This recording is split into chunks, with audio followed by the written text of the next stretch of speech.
Nearly 2,500 five-star Google reviews. Their service is off the charts. Call now to start the conversation. 919-381-1760, loanpronto.com. 919-381-1760. Get debt relief now. Loanpronto.com. Equal housing lender. NMLS 166-171 on approved credit. NMLSconsumeraccess.org.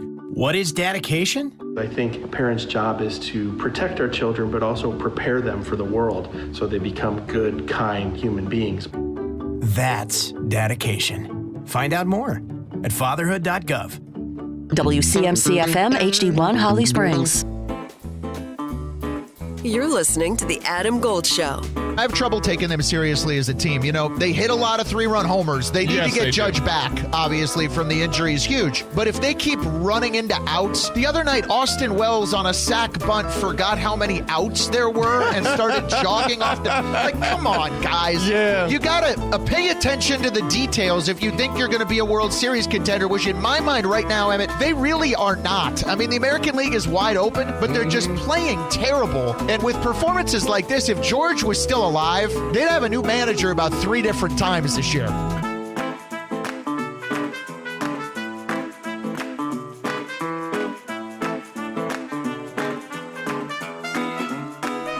It's the Adam Gold Show.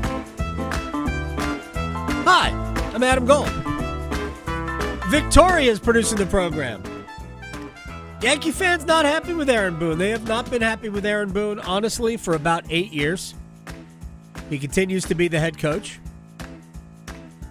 Or manager. We call it manager in baseball. And I get it. He is, at times, it looks out of his depth. But no matter how much money you spend, it ain't easy in baseball. It's just not easy. Really, if you think back to earlier this week, our conversation with Mike DeCourcy about a salary cap in baseball, which is not, I mean, I'm not going to say it's not going to happen. It might. It all depends on the leverage that the management uses.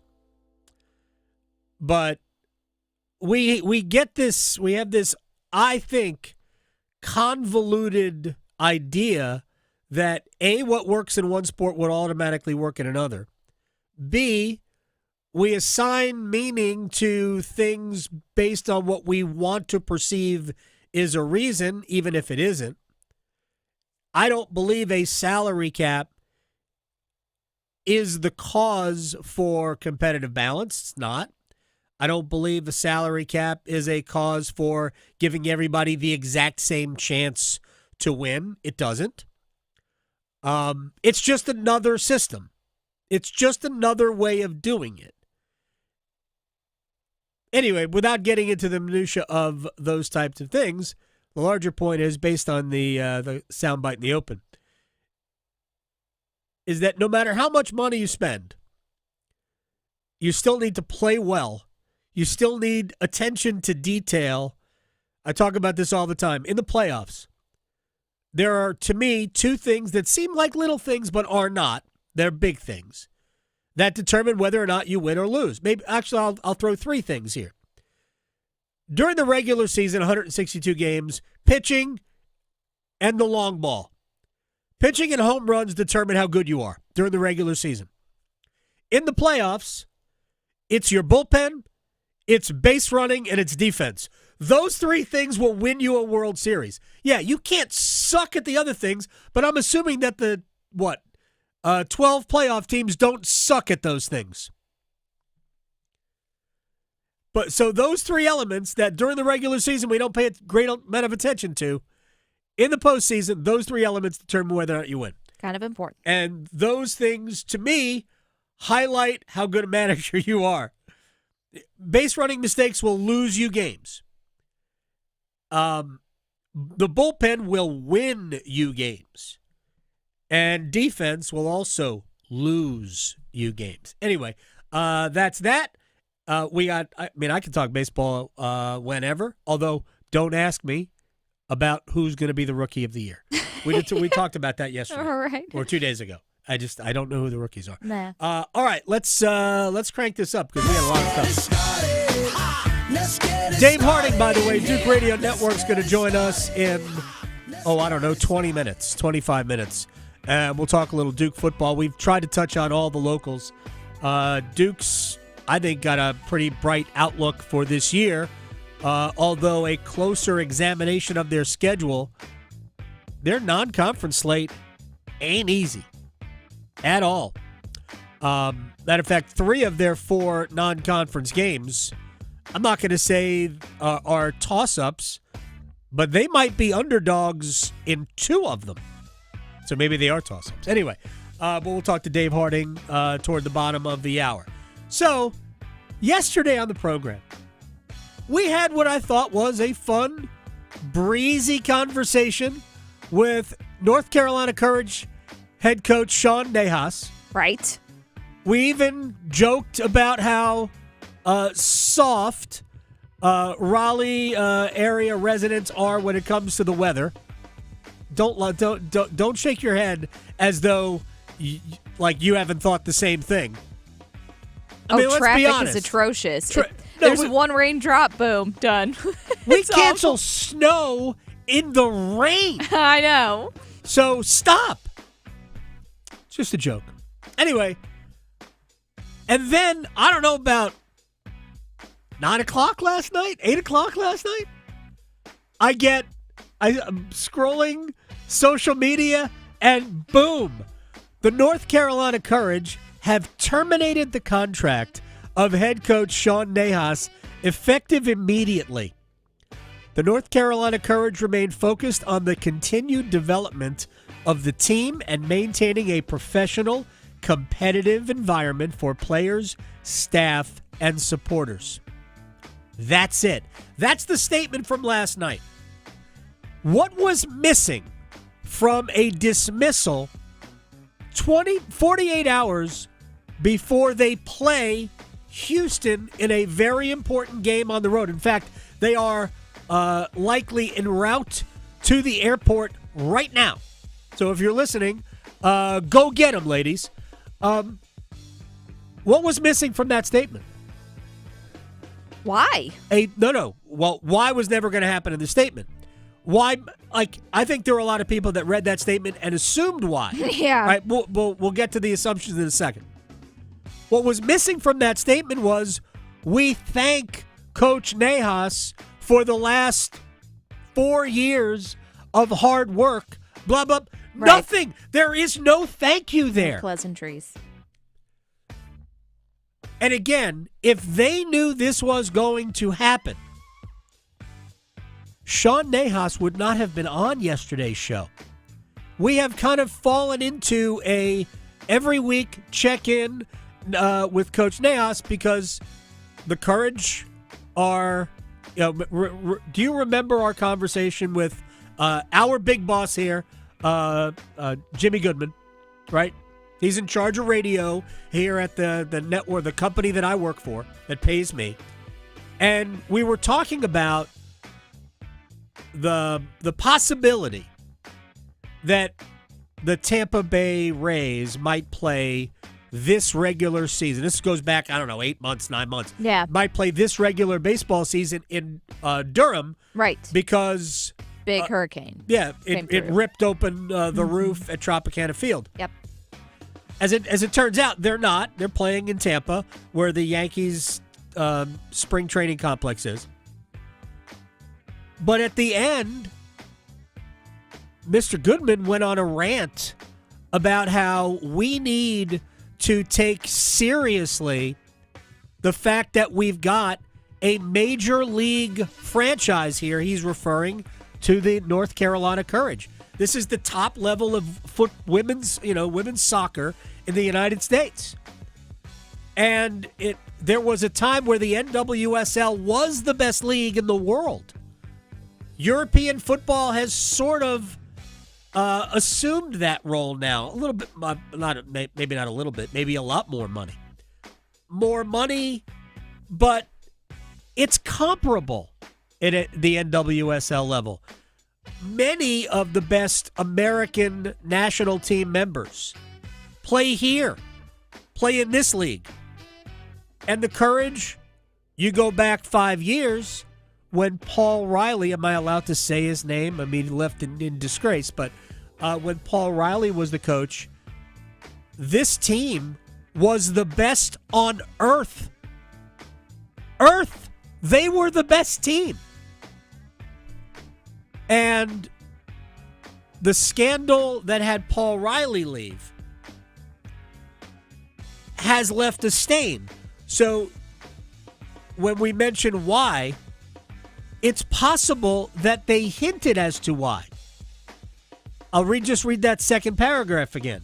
The North Carolina Courage remained focused on the continued development of the team and maintaining a professional, competitive environment for players, staff, and supporters. Here's what I think I know, but I'm not positive of. I am fairly sure that this has nothing to do with the things that got Paul Riley fired, which was years of, we'll call it sexual harassment. Okay, there's probably it's probably too broad a term, or maybe too narrow a term for what Paul Riley was credibly accused of during his time in the NWSL, which was not all with the Courage, right? He was with other teams, and frankly, most of that stuff happened in other organizations with other clubs. But my understanding is that this has nothing to do with anything of that sort. But it is still telling that there was no, we thank Sean Nahas and wish him well in the future. None of that. What is unsaid is, don't let the door hit you in the ass on the way out. That's the unsaid part of this. So something happened between yesterday, something that tipped the balance against him. Because I'm positive it wasn't one incident. We would have heard about a singular incident. So, and I don't know what those things are. I really don't. But let's just say that the way the Courage have framed it, and they had a press conference today and basically offered nothing. No details, which is their right. And I know I've seen, by the way, the Courage page on Reddit is unhinged. Blowing up? And has been since yesterday. Oh, boy. So this is what Kerry Boley, who's been on this program with us before. Kerry Boley, who's now the director of soccer for the entire club, which also includes NCFC. In this situation, the standards of this club are extremely high, and it was felt that there was reasons that we needed to make a change in order to uphold the standards of what we expect of the North Carolina Courage. This isn't about the performance on the field, on the pitch. It's not about that. It's not about wins and losses. Team got off to a slow start. They have played very well over the last several months. Remember, we have only played one match since the very beginning of June, or maybe mid-June, for various reasons. And they're right in it. They're basically even for the final playoff spot. And if they have a good, let's just say, next few weeks, they're going to be in great shape to make the playoffs again. So, and remember where they were, years ago. They had this great roster, and then players were leaving left and right. Top players. A lot went to Europe. Some were scattered around the league. So this has been a total rebuild, and they're doing fairly well. There's some very good young players on this team. Anyway, my larger point here is that the team has not been forthcoming with details as to why. And here's what I would surmise from that. There are probably things that they can't say legally, right? Because they don't want to expose themselves. And I'm not saying that there was a criminal act here at all. I think I would assert that there is no criminal act, that this is simply an environment that they decided they had had enough of. Again, shoulder shrug, because we're going with no information, which in some ways is a problem. not in some ways. It is a problem because you're leaving too much for people to speculate. But here's what I would, here's my guess. And this is not about specifics, is that it probably got to a point where players said something to management and they decided now's as good a time as any. Nathan Thackeray, who took over the team for, I think, 3 matches in May, June, when Sean Nahas was ill. He was dealing with a medical issue. And the team went 2-1 during those 3 matches. He will assume the role of head coach for at least the immediate future. Chances are we're talking about for the balance of the season. That's just a guess. Chances are we're talking about that. But again, there are good players here. Now, one more complicating factor here before we fold it back into some other things. Sean Nahas, whose brother Damon is the head coach at UNC. We are talking about, locally speaking, like soccer Illuminati here. Like they are ingrained in the club soccer fabric of the triangle. So this is something that will be felt. It will be felt in some ways, even though it's not Damon Nahas. It will be felt in some ways in Chapel Hill. So it's a bigger story than maybe some of you, because there are people. I know I saw somebody on Twitter when I tweeted out the holy mackerel. When I saw the release, I quote tweeted it and said holy mackerel, and somebody said, "What sport is this?" Hey, look, there are some people that it's not on their radar. I get it. I totally get it. Heck, I didn't know who the top rookies were in Major League Baseball 2 days ago. So it's unfortunate that it has come to something like this. But look, I've actually, this is kind of weird. I have spoken to 5 different people about trying to figure out what's going on, and nobody's got information. Nobody knows. So it's unfortunate that it's come to this, but I was on with our friend Paul on Next Up here 9 to 10 on 99.9 The Fan. If you're listening locally, you can listen to our boss hour of what's coming up on the day and thoughts on the news of the day. And I guess I batted leadoff today to talk about the Courage. That's a first. I think the team will be okay. I think in many ways, and this is what I said to him, in many ways, if it's been a problem that has been building, this is the release of that. And I think that they have got good players. I think they're in a good spot in terms of the way they're playing.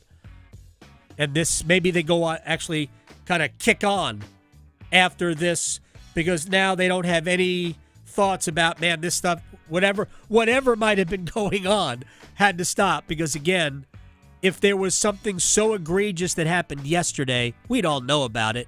And I don't think anything did happen like that. I think it's probably just a building up or a culmination of things. And again, Sean didn't know about it yesterday. We had a fun conversation yesterday. And the organization who helps set this up every week, they didn't know about it. Otherwise, it would have been, Sean's not available today. We're just going to skip that. Yeah. That's not what happened. Anyway, all right, let's get to some other matters. What a way to start. And this is my Friday. I know, it is your Friday. I don't want to start a Friday. It's okay. It's all uphill from here. A wet uphill. Uphill? Or downhill? Well, no, we're not going downhill because downhill's bad. So the downhill's easier. But I know. I thought about it's level. It's all level. Are we trying to get on track? It's a breezy, level, no rain track. All right. So, is it on the wagon or off the wagon? It's a great Seinfeld episode. Anyway, NC State's 1983 basketball team, the Cardiac Pack, the national champions, filed a lawsuit last year demanding, I don't know what the figure was from the NCAA for essentially taking advantage of their name, image, and likeness. This is a time of everybody filing lawsuits to kind of grab some money where they could. So they filed a lawsuit, and the lawsuit was tossed yesterday. And basically, without getting into the legal reasoning for it, I'll just give you my personal reasoning for it.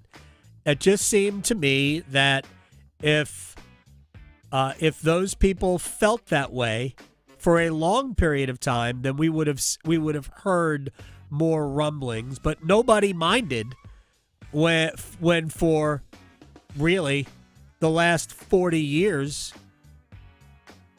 the NCAA and the networks that carry NCAA basketball used Jim Valvano running around the court in Albuquerque looking for somebody to hug, the Derek Wittenberg pass, just in case DeWitt's listening, and the Lorenzo Charles dunk. Of course, the late Lorenzo Charles. Anyway, nobody complained that stuff was on for so long without being compensated.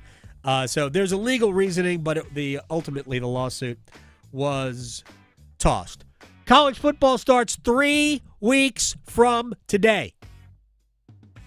3 weeks from today. Actually, it starts a little bit earlier because there are games the previous Saturday, so we're a little sooner. But locally for us, State ECU is that Thursday night, correct? I believe we have 3 games on Thursday night. We've got State East Carolina at Carter Finley Stadium. We've got Duke Elon at Wallace Wade Stadium. And I believe Wake Forest, excuse me, let me just confirm this. There are too many teams in the Atlantic Coast Conference. Wake Forest, no, they play Friday against Kennesaw State out in Winston-Salem. So we start 2 games in the 919. Yes. 3 weeks from today. Excited, and very quickly we're going to talk to Dave Harding coming up in a little bit more than 5 minutes. Let me give one more item, if you will, very quickly, and we're going to talk about this probably in one-timers because I know that there are questions. Yesterday, I very innocently just gave what I thought would be their, without any changes, all things equal, what I thought would be their opening night lineup. Remember that? Yes. Hurricanes opening night. Mm-hmm. I didn't specify. Hurricanes opening night lineup. Canes Twitter, man. Uh-oh. Oh, yeah. Kind of like Courage Twitter.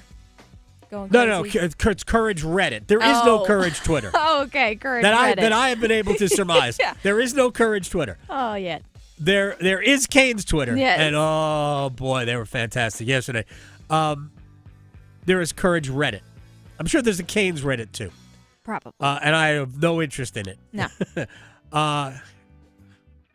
Bless your hearts, Canes Twitter. Just bless your hearts. All right, Dave Harding will join us when we come back. Analyst, Duke Radio Network. What should be the expectations for this Blue Devils team? I mean, does the P word come up? We'll ask Dave next. Talking sports so you don't have to pretend to know stuff. The Adam Gold Show on the North Carolina Sports Network. Get ready. Concepcion touchdown, 13 yards. NC State leads North Carolina with 8:01 to play. College football kicks off August 23rd. Jones a first down and more. 10-5. They've tied the game. Bully ball by the Duke offense. Down the far sideline. Caught at the 10. The 5. Touchdown, Carolina. On 99.9 The Fan, the Triangle Sports Leader. August 11th is National 811 Day. 811 is the first step to getting your buried underground utilities like gas, electric, or internet lines located. Having these lines marked before digging helps keep you, your family, and your neighborhood safe. Play it safe when you plan on digging and call or click 811 3 working days before you dig. Learn more at nc811.org. Sponsored by North Carolina 811 and the North Carolina Association of Broadcasters in cooperation with the station. Give me a mountain with lots to do. Give me something simple and true. All I need is sunshine and a cool, refreshing Mountain Dew. Yes, give me my good friends. Give me that dew. Grab some ice-cold Mountain Dew today. Mountain Dew. Hurry into Family Fare and get 2 20-ounce bottles of ice-cold Mountain Dew for just $4.29. Family Fare, first in thirst. It's bow time. Something new just dropped at Bojangles. Take the bold taste of a crispy golden chicken supreme that's been seasoned to perfection, then add dill pickles, Carolina Gold barbecue sauce, and a toasted bun that's great on the go. What do you get? You get a Bo's Bird Dog. In fact, you can grab 2 of them for $5. So, when you're on the go, headed to practice, or need a snack, grab a Bo's Bird Dog. Hurry in before they're gone. Available for a limited time. It's bow time. There's no time like bow time, but sometimes it's go time. No time to stop, but the perfect time for a Bojangles Bird Dog. A seasoned to perfection Bojangles Chicken Supremes, dill pickles, and Carolina Gold barbecue sauce, all tucked inside a toasted bun. Great on the go. Try 2 Bird Dogs for just $5 or 2 Bird Dog Combo for just $8.25. Available for limited time only. When you're hungry for flavor and value, it's bow time. A few contest rules from sports radio stations The Fan, The Buzz. No purchase necessary, 21 to enter and play. Limited to 1 entry per person and 1 prize winner per family or household per contest every 30 days. Employees of Capital Broadcasting, its agencies, sponsors, subsidiaries, other broadcast companies, and immediate families of the above are ineligible to play. Winners are verified, complete documentation, and are responsible for all taxes and prizes received. All prizes are non-transferable and cannot be redeemed for cash. Winners give Sports Radio the right to publicize his or her name, likeness, or voice. Sports may change contest rules and prizes at any time and holds no liability for canceled or postponed events. Complete info of Sports Radio contests available at WRALSportsFan.com or during normal business hours at 3100 Highwoods Boulevard in Raleigh. There's a lot of uncertainty in the world, but one thing's for sure. You need a PC you can rely on. Whether it's for school, gaming, or whatever your next chapter holds, Lenovo.com has the tech to help you succeed. Shop PCs right now at Lenovo.com during their back-to-school sale, where students can save more when they sign up for a Lenovo Education account. Free shipping, easy returns, flexible financing. That's Lenovo.com. Lenovo. Gold. Gold. Because if interrupting is part of the talent, then she wins. Giving an RBF face? Yeah. Oh, wow. I mean, everybody saw it. I didn't say it. I that picture did not say that. When they were asking Bill and she interrupts him and they look at her, that's evil. Like, yeah. Okay. I was waiting for the lights to come out of her pupils. You're not wrong. The Adam Gold Show.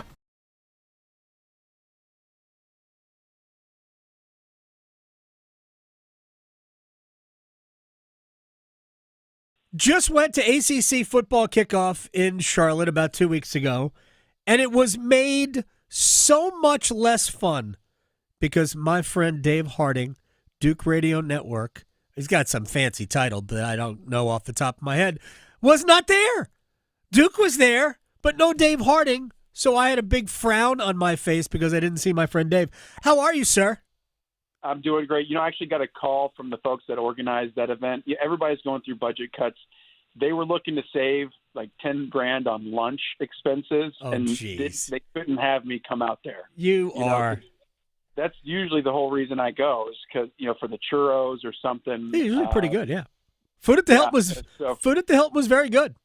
Yeah. I missed you. I missed the opportunity to have lunch there. Yeah. But I'm excited that we're talking now because that means we're just chatting with Victoria.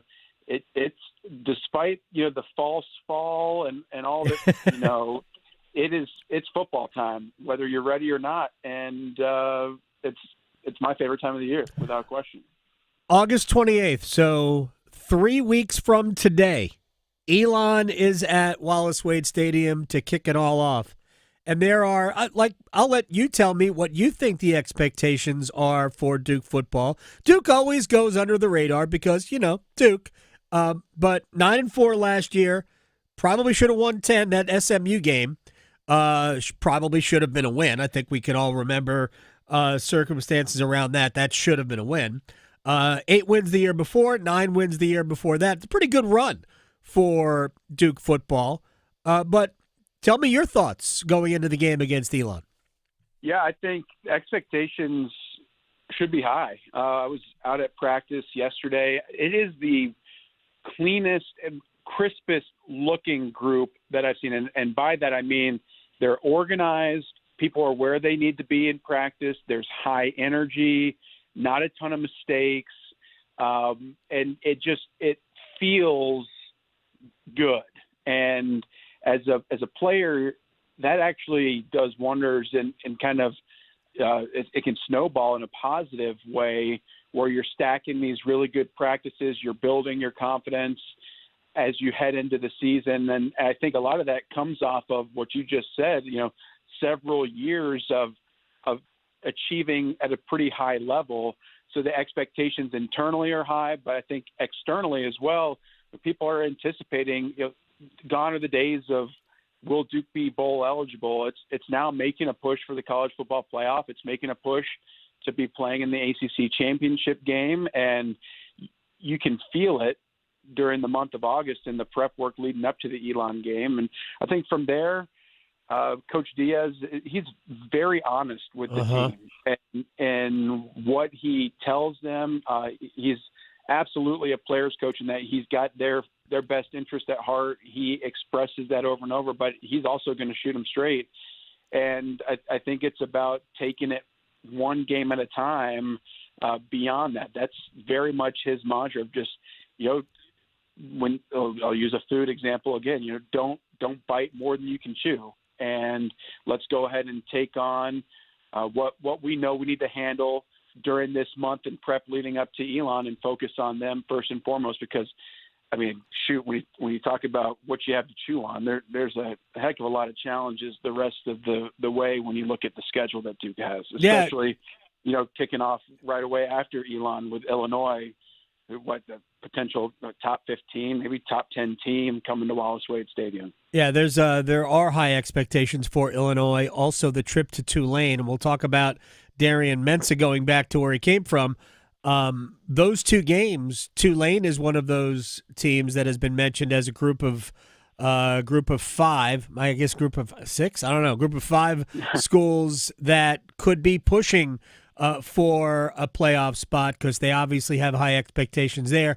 And you mentioned Illinois. We'll talk about that in a second. One of the things that Dave Harding is joining us from the Duke Radio Network. One of the things that Coach Diaz has talked about a lot, I've talked about it with him, but I've heard it all over the place, is Duke's ability to retain players in an era where your roster turns over a lot, both ways, in and out.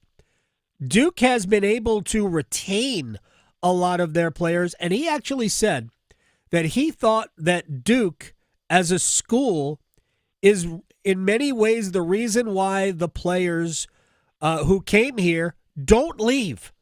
Yes, there's football to be thought of, but they play good football, and a lot of these players have come here for more than football.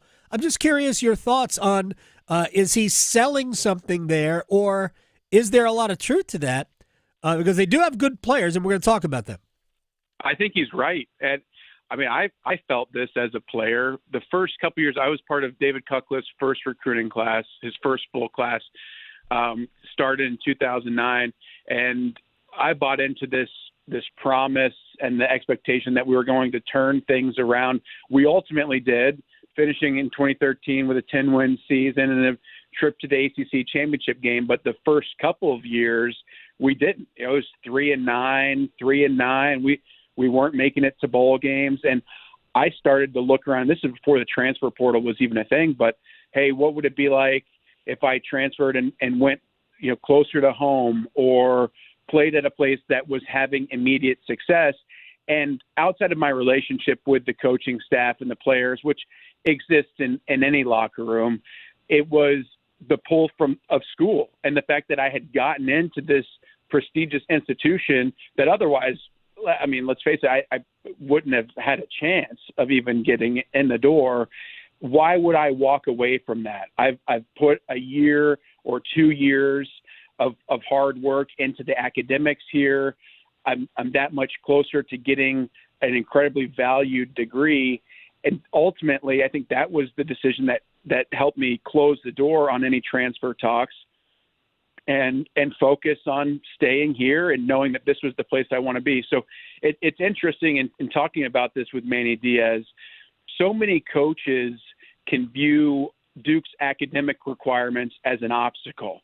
And it definitely changes your ability to recruit. And I guess the pool that you're pulling from in the recruiting world, it narrows your focus. But what he would say is, that's the narrowing of a focus actually helps you be more deliberate in who you're going after. It's not chasing every 4 and 5 star that's on the market. It's okay. We can, when you're shopping online, you can click those filters and help narrow what you're looking at, and as opposed to scrolling through hundreds of pages of what's available. And essentially that's what he's saying is a benefit at Duke. And then once you get those players in here, it helps keep you here because it's hard to get in. It is a very special place outside of the admission standards. This is a place that I think it draws in other very like-minded or elite individuals that are dedicated to what they want to do long-term. And that helps create this environment that people want to be a part of. So it has helped. I mean, and that's going to pay off big time for Duke this year. I mean, Chandler Rivers is a perfect example of it. The corner for the Blue Devils, All-American. I mean, depending on who you talk to, has a very good chance of being a first-round draft pick after this coming season.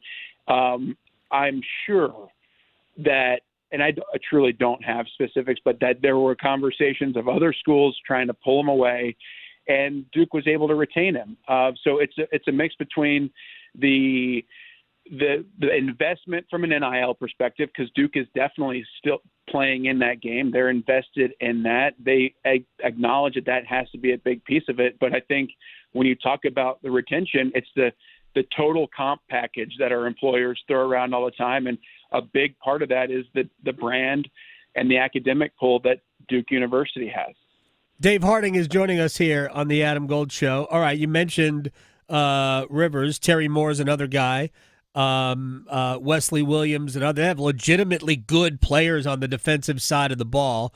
And we'll, if we have time, we'll get back to that. But I want to go to quarterback because Malik Murphy was a guy they brought in a year ago.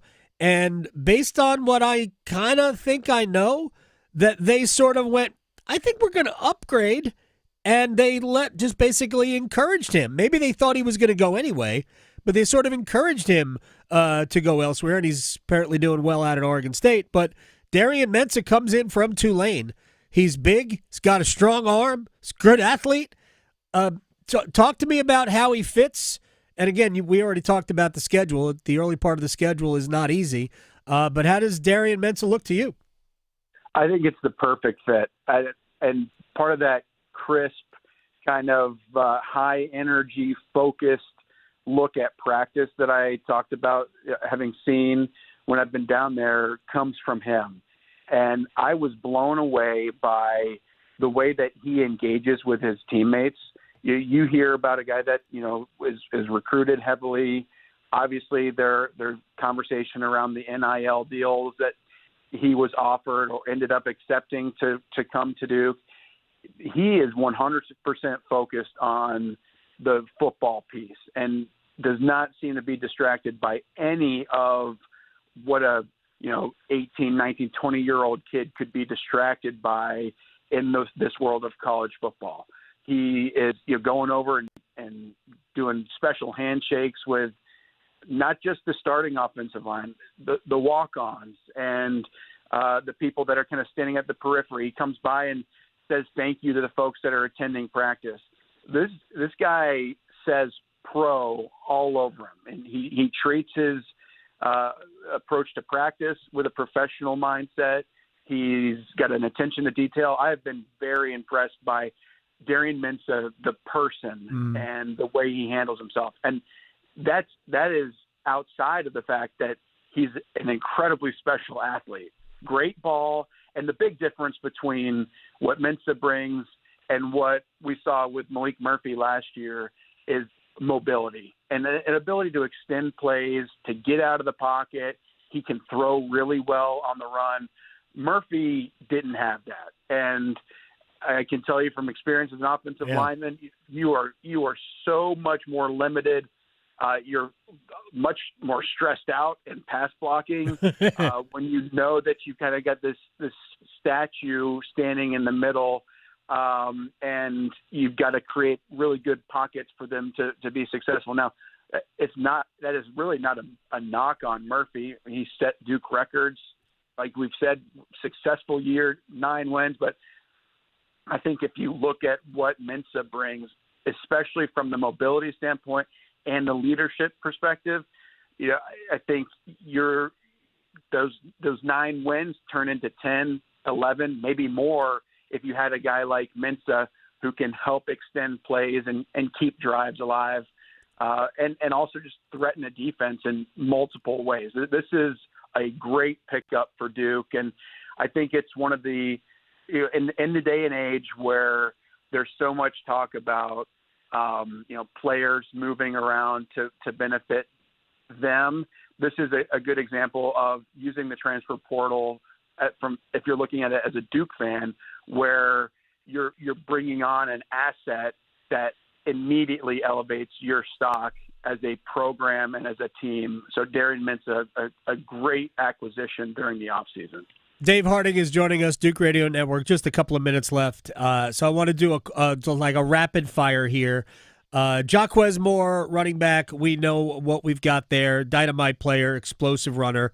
Give me Hagens is back as well at receiver. Give me a receiver or two in 30 seconds that we're going to be focusing on all year. Yeah, I think Cooper Barkate is a good one to look at. He's a transfer from Harvard and has really impressed me with his possession type reception skills. Really solid hands, athletic. Not necessarily going to blow you away with his athleticism, but I think he runs very good routes and is going to be a go-to target for Mensah come the fall. You mentioned Jaquez Moore. I think Peyton Jones needs to be in the mix. Several running backs in that room, but Peyton Jones impressed me last year with his ability to run the football, obviously, but we go back to like a game at Miami. He's catching passes up the seam, over defenders, kind of in lockstep. He's a good person to go to that can spread out a defense even more by getting a running back involved in the passing game. You mentioned Samir Hagens, Quayshawn Brown, or they call him Queso, very twitchy receiver, likely in the slot, going to be part of it. Andrew Anthony is a pickup that they brought in from Oklahoma in the transfer portal. He'll be at receiver. So some new names mixed in with a good amount of people who understand the expectations, have been playing at Duke for a long time. I think that bodes well for what you can expect from the Duke offense. And the offensive line returns a whole lot up front. So it's I don't know. I'm encouraged by what I've seen. Obviously, on paper, you see the familiar names. You look at what Duke's brought in from a transfer portal perspective, but also just in being out there, I think the energy is right, the attention to detail is right, to where this is a team that, as long as they stay healthy, could do some really special things this fall. Yeah, 4 of 5 returning starters on the offensive line. Let's be honest, though, Queso is a cheesy nickname. I'll just leave it at that. Dave Harding, I apologize. I mean it up. Oh, man, I can't wait to talk to you next, which is going to have to be within the next 3 weeks since the opener is 3 weeks from today. Dave Harding, I appreciate your time. Go do what you do, and I will talk to you soon. Will do. Appreciate you having me on. That was such a dad joke. I'm actually embarrassed. That's fine. You know, he's a new dad. Mm-hmm. New. They have 2 kids now, but Yeah. yeah, but that's a terrible dad joke, and That's I apologize for it. Doug Wharf and I went back and forth with dad jokes on Twitter like a week or so ago. You're not a dad. I know, but I love punnies, so I'll pretend. That's fine. All right. When we have one-timers when we come back. I know there are always Canes questions and one-timers, but you could go to YouTube, search Adam Gold Show. There's a little chat box there, and by all means, throw your question in there, and if Victoria deems it worthy, we'll get to it. Isn't that fun? Next.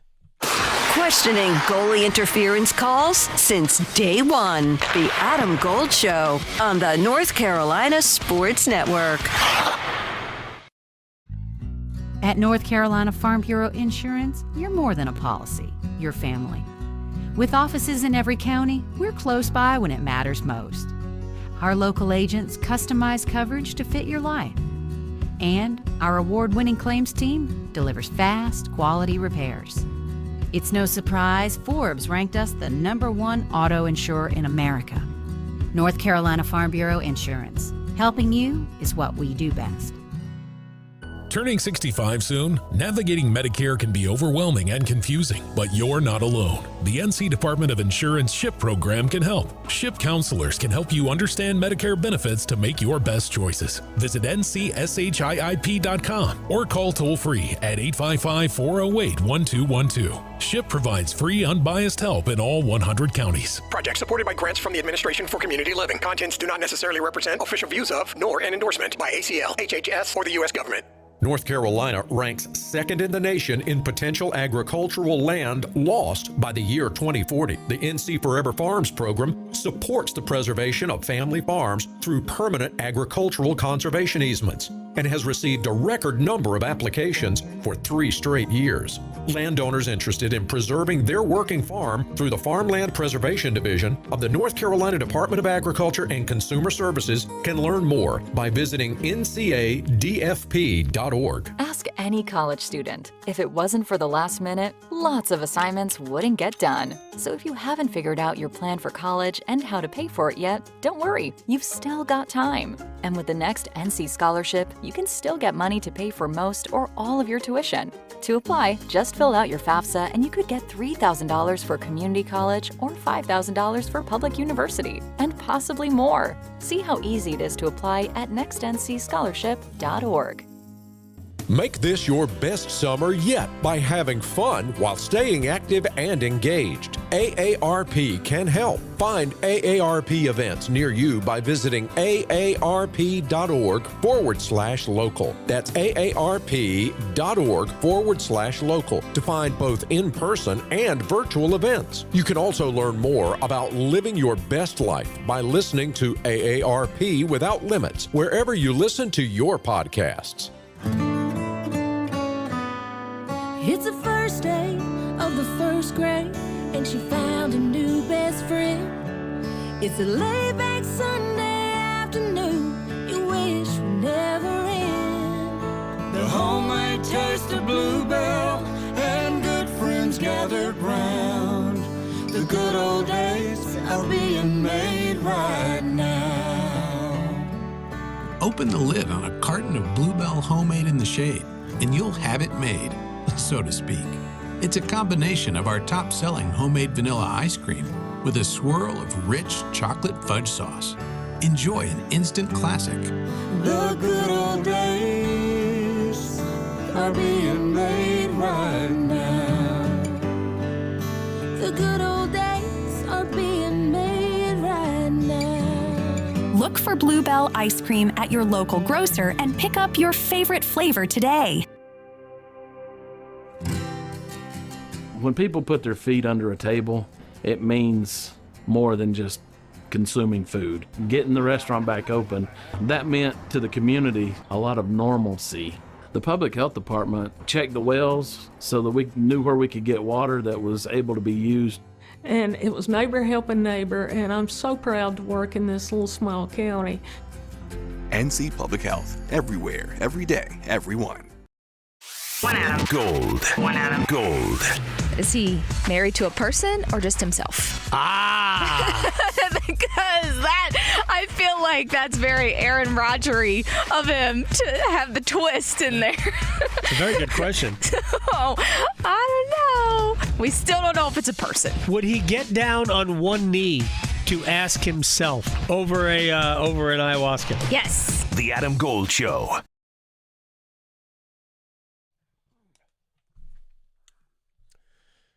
It's the Adam Gold Show. I am Adam Gold. Julian Council covers the Panthers. He will join us next hour. And then we've got some high school football to talk about in hour number 3. That's right. High school football season is less than 3 weeks away. I think the 23rd. Is it Saturday? Maybe, I don't know. We play Friday night, so maybe the 22nd? Is that a Friday? I have no idea. The 22nd is, of this month. It is a Friday. Yeah, so I think the 22nd, I think that's our beginning of high school football. Nice. And the high school OT, not gang. High school OT will be in here. Mm-hmm. Joel. Right. Is going to sit in with us. And because they have a jamboree coming up this weekend for high school football, like the unofficial kickoff, if you will, of the high school football season. Right now, we have one-timers. All right, well, first up, now that we've seen some MLB teams use some new guys, do you think that there is a team that might be sneaky good now that they've maybe got some new faces because of the trade deadline? Padres, it's not sneaky. The Padres did really well. I know the Yankees and Mets feel like they rebuilt their bullpen, but no. They don't win right now. In the long run, it might be beneficial. But Padres did a lot of work. And they were my pick to win the National League after the deadline. I've got a San Diego-Houston World Series. That was the pick I made. But I told you months ago, this is before the trade deadline, that, man, Milwaukee's really good. And I think Philadelphia is good, too. I think the National League, the strength is in the National League. Yeah. That doesn't mean they're going to win it. But I think that will be a very difficult. Anybody that makes the playoffs in the NL, I kid you not, anybody can get to the World Series. Yeah.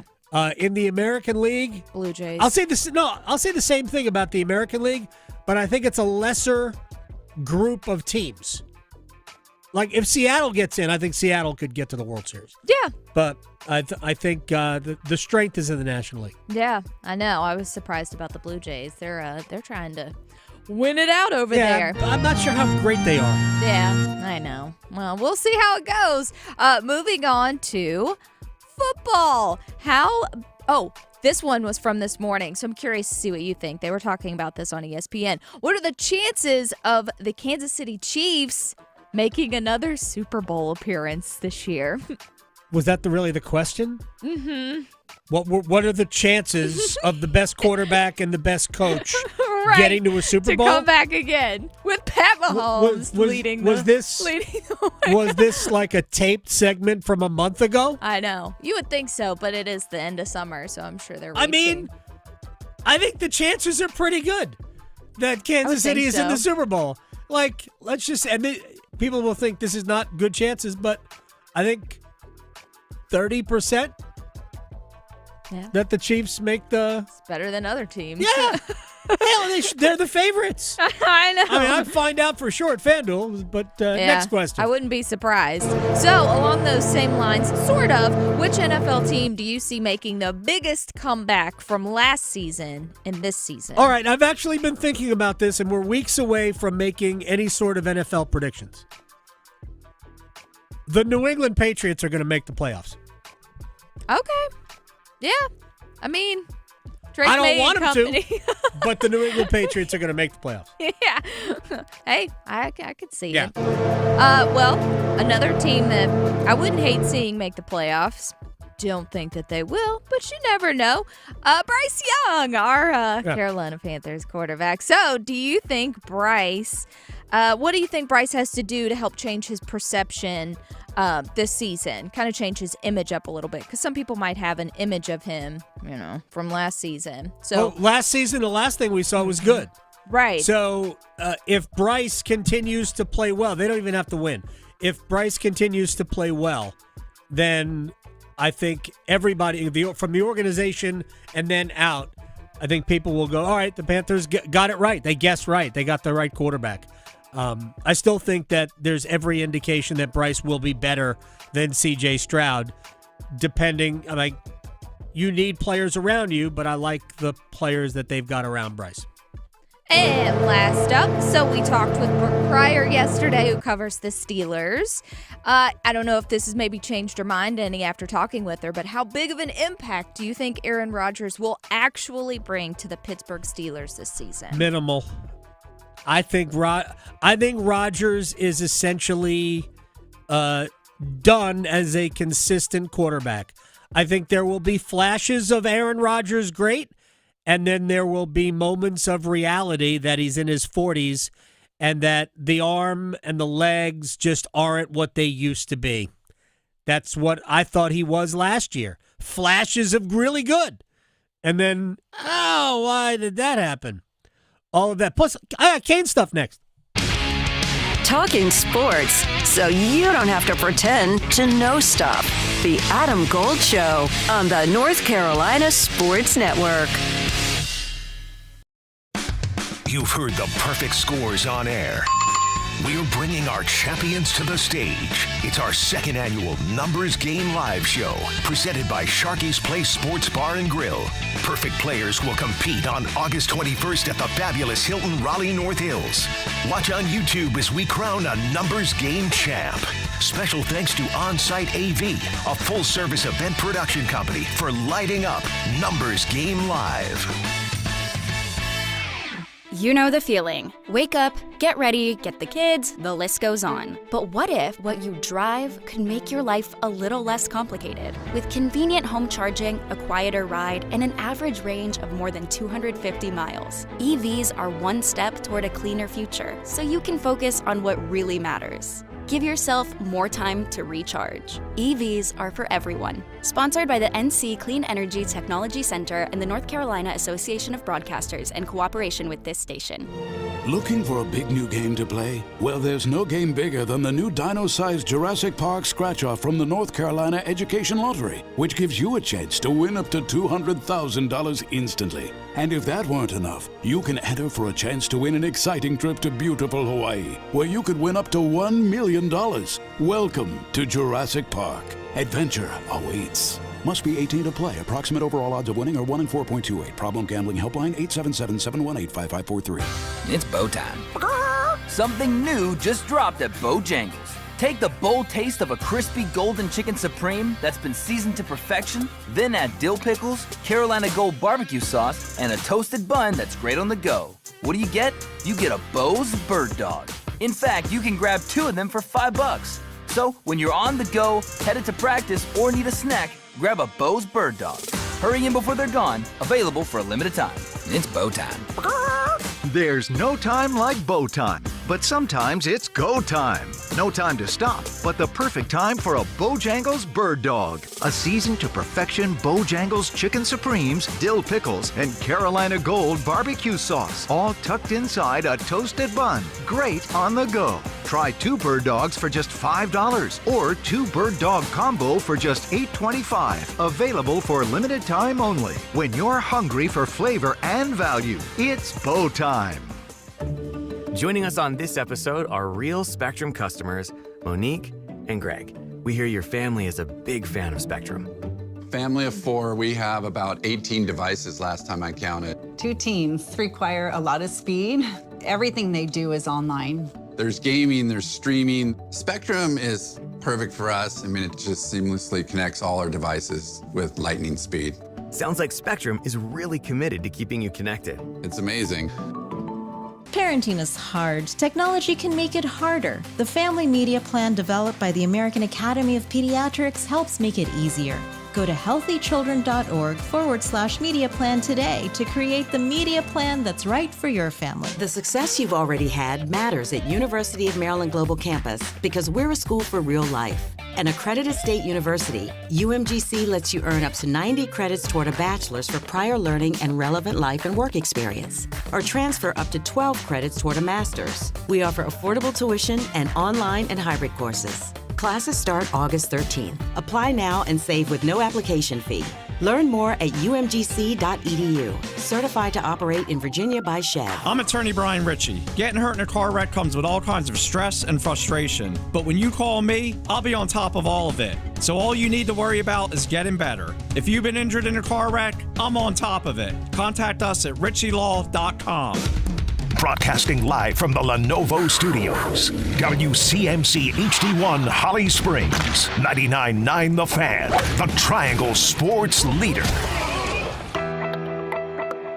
Well, I think right now Joe Flacco's the clear leader in the clubhouse. Obviously, he's the guy with far and away the most experience. He's been in Cleveland before, done a good job a few years ago when he came in, and he led them to the playoffs. And it was a fun and exciting run for the Browns. But I think Kenny Pickett has been a guy that surprised a lot during training camp, has looked really, really good. But the problem is he got banged up. He got nicked. So right now the Browns really have Shedeur Sanders for this first preseason game, and they brought in Tyler Snoop Huntley as an option because Shedeur's really the only healthy available quarterback at this point.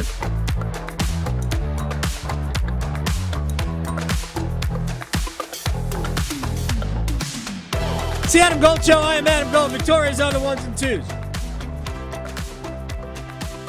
20 minutes from now, Julian Council covers the Panthers. Snarky. Love Julian. Oh, yeah. He will join us. He brings the sass. We will get his take on the joint practice.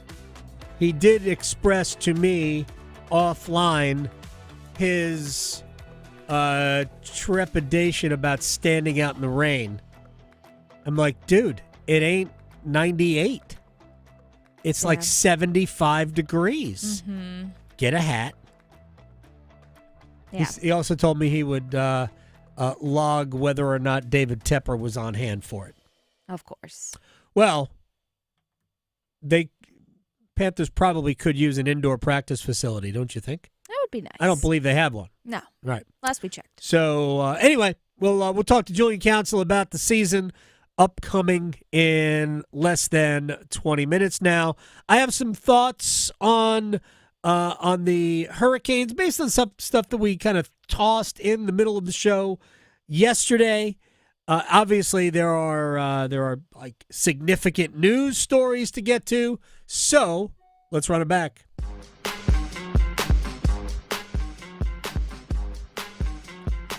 All right, so yesterday we had Sean Nahas on the show. At that time, he was the head coach of the North Carolina Courage. And they were 5 wins, 4 losses, 5 draws. See, in this country, we put the draws or ties last. In proper soccer tables, because you get points from them, draws go second. Wins, draws, losses. Anyway, they're coming off a draw with San Diego Wave. Last time they had played, they had lost 5-3 or 5-2. They are playing in Houston tomorrow against the Dash, a team they have already beaten this year. It actually beat them like 4 or 5 matches ago. Of course, it's been separated by about 2 months' time. But they came off a 2-1 or either a 2-1 or a 3-1 win at home over the Dash. It's a match that they need to win. And then after the conversation, sometime in the early evening, they decided to fire the head coach. I don't think it was anything that he talked about on this show. I'd like to hope not. No. Yeesh. Anyway, Kerry Boley, who has been on this program before, he is the soccer director, director of soccer for NCFC, which encompasses the Courage and the men's team in USL. He had a press availability today, and he was asked why. So what was the primary reason to make the change? In situations like this, there's always a multitude of factors that are considered, and a multitude of factors were considered in this situation. The standards of this club are extremely high, and it was felt that there was reasons that we needed to make a change in order to uphold the standards that we expect of North Carolina Courage. And Sean just wasn't the coach of the Courage. He's a guy who has deep roots here in North Carolina with the youth programs growing up with Castle and everything. Does that make it even more difficult to part ways? Of course, it's always a difficult situation any time that you part ways with a coach. But as I've said, there's a multitude of factors that have to be considered, and the right decision has to be made in the best interest of the club going forward, and in the best interest of trying to finish this season strong, which starts tomorrow night with 3 points, hopefully at Houston. Yeah, and they also have Portland coming up, their next home match, and if they can get, let's just say, 7 points from their next 4 matches, even 7 points from the next 4 matches, they'll be in a playoff spot. It's super competitive between, say, 3 and 9 right now. Courage are in a good spot, and they have been playing well. There wasn't a lot of substance from Kerry Boley there. So, and this is my read on the situation, because if you look at the statement, there was no, we thank Coach Nahas, who, by the way, if I can just aside here, took over in pretty trying times on the heels of the Paul Riley scandal. There was no thank you for your service. None. There was no acknowledgement that he did anything well. So, and Courage Reddit was on fire yesterday. I will be curious to see over the next several matches what changes about the club. Do they change the lineup? Do they change tactics? Because I think it is fair to assume that while it wasn't intimated here, that I think performance plays a role here. I don't think it plays an enormous role here. I think if they were in second place, they might have still made this decision. But it does make it a little bit easier because the standards of this club, as Kerry Boley had alluded to, but he didn't specify what types of standards. He didn't say behavioral standards, which they should have high standards for that, even if they didn't have the Paul Riley debacle in their rearview mirror. But that, as well as the performance standard, have been less than what NC Courage had been in the past. With all that said, Nathan Thackeray will take over. I don't know if he will take over for the balance of the season. They got 3 months of soccer left, so basically have half a season to play. And it'll be interesting to see what changes are going to come. I assume there will be changes to the lineup. There almost always is when you have a coaching change. Thackeray was subbing for Sean Nahas when he coached 3 matches, but there was no changes to the lineup because Nahas was, in theory, still controlling the lineup. We'll see with Thackeray now, at least for the interim, in charge, will there be changes? Will we see, just to throw 2 names at you, will we see more Jaden Shaw, who is a fringy U.S. women's national team player? Will we see more of her? She's been coming off the bench and playing the last, 15, 20 minutes of matches. Will we see more Brianna Pinto, who scores is an exciting, young, attack-minded player, but has gotten very little playing time. We had her on the show 2 years ago, I think. 2 years ago, I think we had Brianna on the show. Anyway, will we see that? Will we see her? I'm not saying start. Will we see more of them? Because, again, these are two, I think, dynamic players, and the Courage need goals. Goals have been hard for them to come by. All right, to some Hurricanes things. All right, in a rare moment, we did not have any Hurricanes questions in one-timers. Yeah. All right. I know. They're too busy on Twitter. Yes, they are. Caden's Twitter is legendary. So I put out lineups yesterday, but what I thought would be the lineups going into the season. Hurricanes, I think, are done remaking their roster short of a rookie making the team. Going, a month and a half out from training camp last year, none of us thought Jackson Blake was going to be a factor, and he turned out to play the entire season and was so good and effective that in the last couple of games, Jackson Blake was not even on the road trip because they felt going into the playoffs that they had to make sure that they would keep him healthy. As it turned out, he didn't have a great postseason. It was just an okay postseason. Anyway, so we're really just guessing here because maybe Bradley Nadeau has a great camp and makes the team. Or maybe Charles Alexis Legault has a great training camp and makes the team. So I put out a lineup, and of course, Hurricanes fans, as is their wont, dove in. I think there are some that probably assign more importance and value to an absolute guess than anything else. But, man, they were emphatic. Oh, no, that line is too small. Meanwhile, the replacement line was just as small because the Hurricanes are not blessed with great size. Whatever lineup the Hurricanes are going to put out there, and the head coach knows this, that might be a little light for the postseason.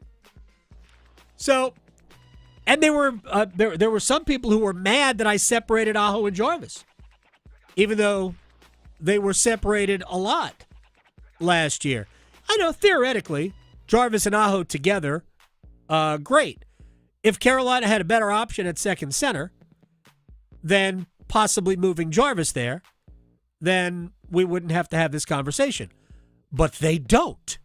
So, based on a conversation we had with the head coach now about, 3-4 weeks ago, when I asked him, would you consider moving Jarvis or Stankoven to center? And the answer was yes. I got to assume that at least in the preseason, we will see either Jarvis or Stankoven or both play center. And before we get into that's a terrible idea, I'm not going to argue that it's a terrible idea, but it's an idea. And if one of them could play the position, it would alleviate other problems like having too many top six wingers play at the bottom of your lineup. If Jarvis can slide to the middle or Stankoven can slide to the middle, it opens up possibilities for a lot of other options. With that said, there has been, like old Martin Necas blasts. And I'm like, the reason why Necas was never moved to center was because he was, at best, a sporadic defender. At best. So moving him to center, which had defensive responsibilities that actually Rod had seen him play center for 7 games in his rookie season. His first season wasn't. Actually ended up, he had 2 rookie seasons.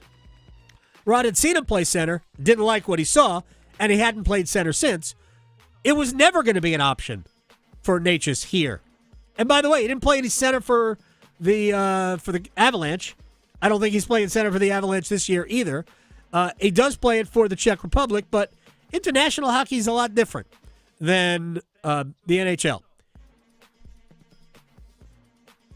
Jarvis is defensively responsible already. Rod's not going to worry about, can he handle the responsibilities defensively and playing center in the NHL? The only question is, can he be effective offensively playing in the middle of the ice? And I think we know enough about Jarvis to go, yeah, he can. So I think there is less of a risk of losing offensive dynamic ability with Jarvis if you move him to the middle. Yeah, I think there is some doubt as to whether or not, because he's got, he comes in, we know, with a bum shoulder, if that would impact him, whether it's in the face-off circle or just the overall wear and tear and physicality of playing the position, it might. And if that's the case, then they either try Stankoven there or they kick the tires once again on Jesperi Kotkaniemi. I mean, this is now 4 years. I think Kotkaniemi has pretty much proven that he cannot be a number 2 center in this league, in spite of what measurables say or what pedigree says or what some people think, he's just not being given a chance. This is year 8 in his career. He's had so many chances. Freaking 7 years of Jesperi Kotkaniemi, 4 of which have been here. At some point, the focus goes on him. Not on anybody else, on him. If he plays better, he'll get his chance. If he doesn't, he won't. Why does it feel like I have to explain the very simple? He has not been good enough, consistently enough, to warrant any benefit of the doubt. Final thing, we got this yesterday. At 5-on-5, Jesperi was better than Aho last year. I'm sorry, not better. I want to be accurate. Produced more than Aho last year. Numbers don't lie. First of all, I think we could all agree, Sebastian would be the first to admit it. Last year, not a great offensive season for Sebastian. At all. But producing is a lot more than what were your goals and assists. And by the way, it was super close in a down year for Aho. And not a great year for Jesperi either, by the way. I simply asked, are you suggesting we should play Kotkaniemi on the top line? And the response was nonsensical. Anyway, Aho also gets the benefit of the doubt. Yeah, he's earned that. Yes. You earn things in professional sports. Except maybe if you're Andre. All right, we got to take a break. When we come back, Julian Council.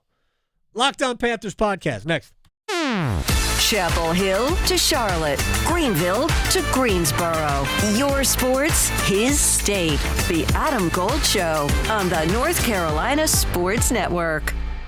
Hey, Carolina Panthers fans, it's Dennis Cox from 99.9 The Fan. We're in the preseason, so me and my co-host, WRAL TV's Chris Lee, are back in the trenches with our podcast, Panthers Playbook. In every episode, we'll keep you up to date on Panthers news as training camp rolls forward. Insight on the rookies, the fresh free agents and surprises, plus all the insider info on the upcoming season. Follow and subscribe to Panthers Playbook wherever you discover your favorite podcasts or watch on YouTube. Football season officially starts today with our first preseason game of the year, but that's not the only thing to be excited about right now. I'm Victoria Vogt-Necker here for Law Tigers, and even though we're in a super rain phase right now, it looks like the weekend might actually be clearing up just in time for any weekend plans so you can break that motorcycle out. Now, a lot of people will likely have that same idea because we're all going to be ready for some clear weather, which means it is extra important to be aware of your surroundings while riding. And no one ever wants an accident to happen, but in the event that it does, remember to call my friends at Law Tigers first before calling your insurance company. At Law Tigers, they're riders too, so they get it. They know the value of your bike, your gear, the investment that you've made, and what it's like to go through an accident. The insurance company just wants to pay you the least amount possible. Case evaluations are always free, and you're not going to pay a dime until your case is settled. Call 1-800-LAW-TIGERS, North Carolina's motorcycle lawyers. Law Tigers is a network of independent law firms who are members of the American Association of Motorcycle Injury Lawyers. Law Tigers is not a law firm. It's bow time. Something new just dropped at Bojangles. Take the bold taste of a crispy golden chicken supreme that's been seasoned to perfection, then add dill pickles, Carolina Gold barbecue sauce, and a toasted bun that's great on the go. What do you get? You get a Bo's Bird Dog. In fact, you can grab 2 of them for $5. So when you're on the go, headed to practice, or need a snack, grab a Bo's Bird Dog. Hurry in before they're gone. Available for a limited time. It's bow time. There's no time like bow time, but sometimes it's go time. No time to stop, but the perfect time for a Bojangles Bird Dog. A seasoned to perfection Bojangles Chicken Supremes, dill pickles, and Carolina Gold barbecue sauce, all tucked inside a toasted bun. Great on the go. Try 2 bird dogs for just $5 or 2 bird dog combo for just $8.25. Available for limited time only. When you're hungry for flavor and value, it's bow time. Struggling with high interest debt? You can pay it all off in days with Loan Pronto's Rapid Equity Loan. Hey, it's Dennis Cox. Get cash out now without touching your low-rate first mortgage. No appraisals, no waiting, no BS. The Rapid Equity Loan program at Loan Pronto is amazing. One Loan Pronto client just got $300,000 approved in under 24 hours. They paid off debt, renovated the kitchen, and cut their monthly expenses by $1,800. That's a huge turnaround. Loan Pronto, instant approvals, low rates, no hard credit pull up front. Listen, your home equity is yours. Use it. Get cash to consolidate your debt down to one easy low monthly payment. Call Loan Pronto now for a free instant appraisal for your home and see how much cash you can get today. Loan Pronto is A+ rated by the BBB and have nearly 2,500 5-star Google reviews. Their service is off the charts. Call now to start the conversation. 919-381-1760, loanpronto.com. 919-381-1760. Get debt relief now. Loanpronto.com. Equal housing lender. NMLS 166171 on approved credit. NMLSconsumeraccess.org. There's a lot of uncertainty in the world, but one thing's for sure. You need a PC you can rely on. Whether it's for school, gaming, or whatever your next chapter holds, Lenovo.com has the tech to help you succeed. Shop PCs right now at Lenovo.com during their back-to-school sale, where students can save more when they sign up for a Lenovo education account. Free shipping, easy returns, flexible financing. That's Lenovo.com. Lenovo. This is Adam Gold. He said he could talk about his golf game. He did say it wasn't great, and I said, hey, no judgment here. I'm a drive shacker and a putt-putter myself. None of us are good. Even those of us that are good aren't really good. Right, yeah. We're just not. Yeah. The Adam Gold Show.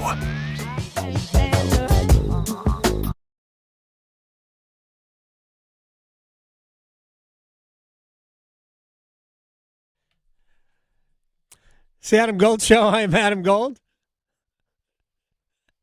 Victoria producing the program, in charge of the musical selections. By the way, I mentioned this earlier, Victoria. The Patriots at plus 160 have better odds to make the playoffs than the Cowboys. Oh, wow. At plus 186 using FanDuel. Let's talk about that, Jerry Jones. Patriots have better odds to make the playoffs than the Dolphins in their same division, who have an established quarterback, even though he's got concussion issues. But with Hill and Waddle, I mean, they've got weapons, right? Well, and Mike McDaniel's talking about dying every day. So yeah, that is true. You got that going for By the way, the Panthers are plus 245. And we are going to talk about the Panthers. And it was raining yesterday, at least part of it, I think, for the joint practice between the Panthers and the Cleveland Browns. Our friend Julian Council, Locked On Panthers podcast, among other places you can find him, joins us on the Adam Gold Show. All right, sir, how was the weather for the joint practice yesterday? The weather was actually a lot better than anyone could have hoped for because it did not rain for the hour and a half where they were out there. Like, literally, as soon as they blew the horn to be done with practice is when it started to drizzle. So, no rain. Yes, it was still wet on the field, but overall, the best you could ask for a summer day that was dreary and cloudy, but most importantly, no rain.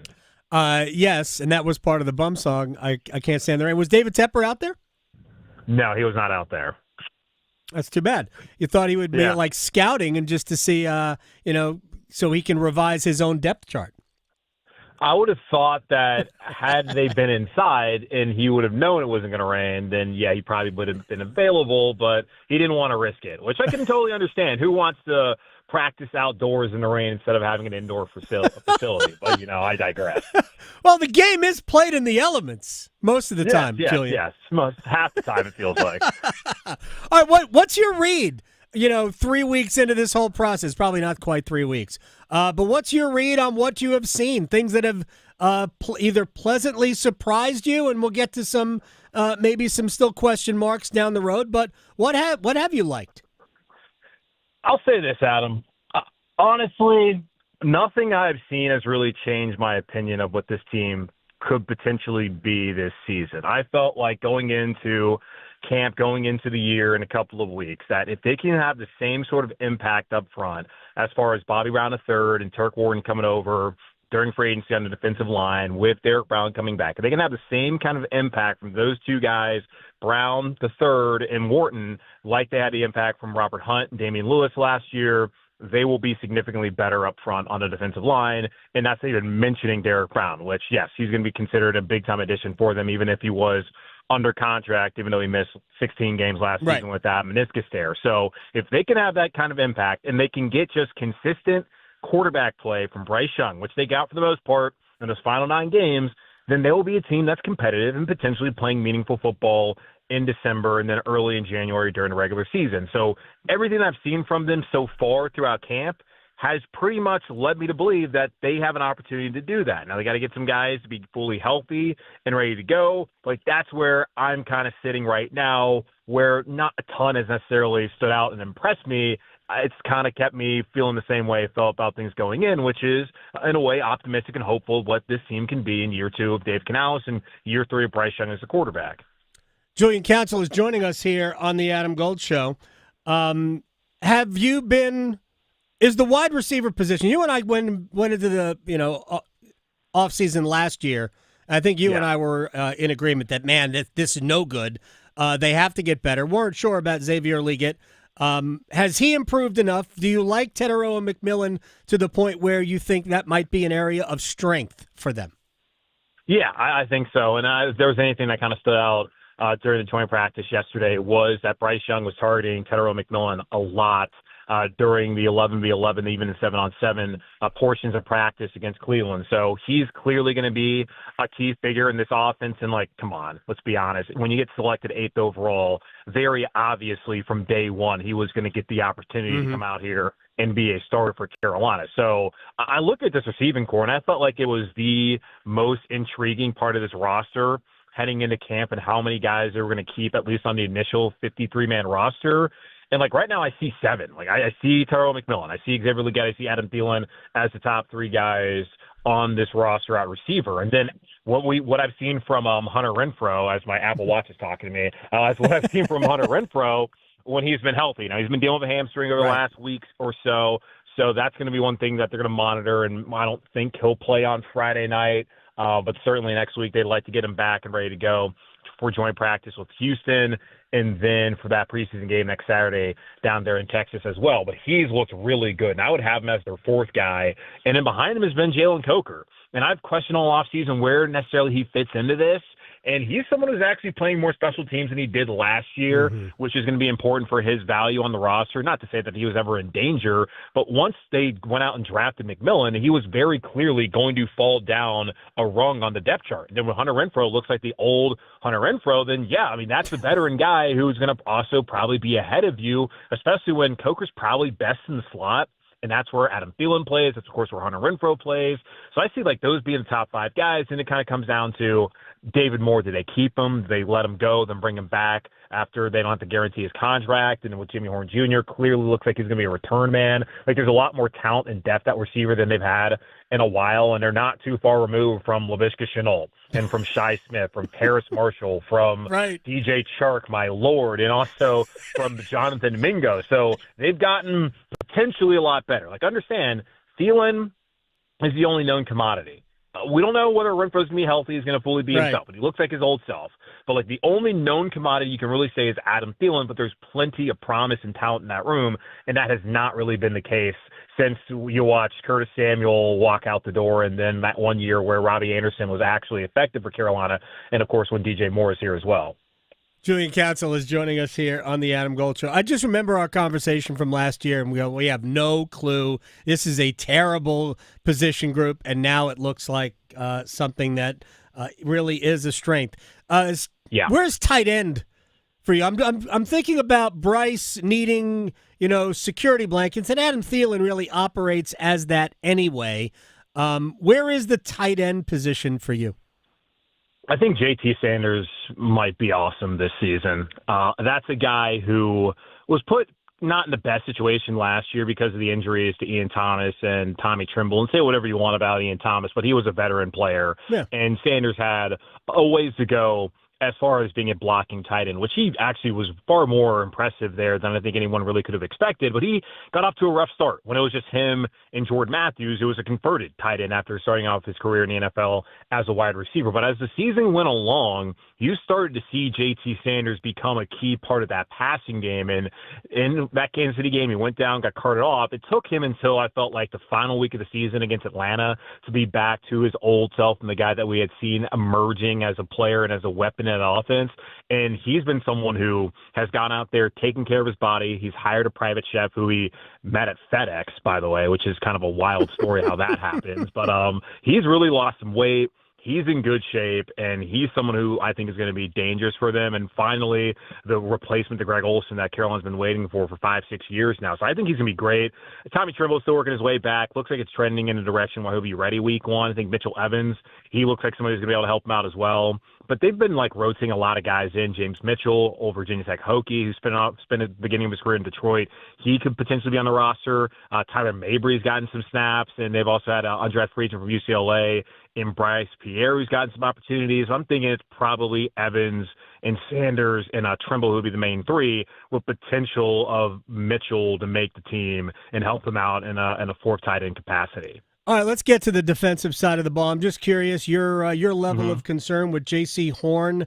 I know it's they said it was minor, but they also said stitches. He won't play this week. I actually don't think it's a terrible thing that he's not going to play. It's bad that he was in a car accident before yesterday's joint practice. Nobody wants to see that, but I don't think him specifically missing out on the live preseason action.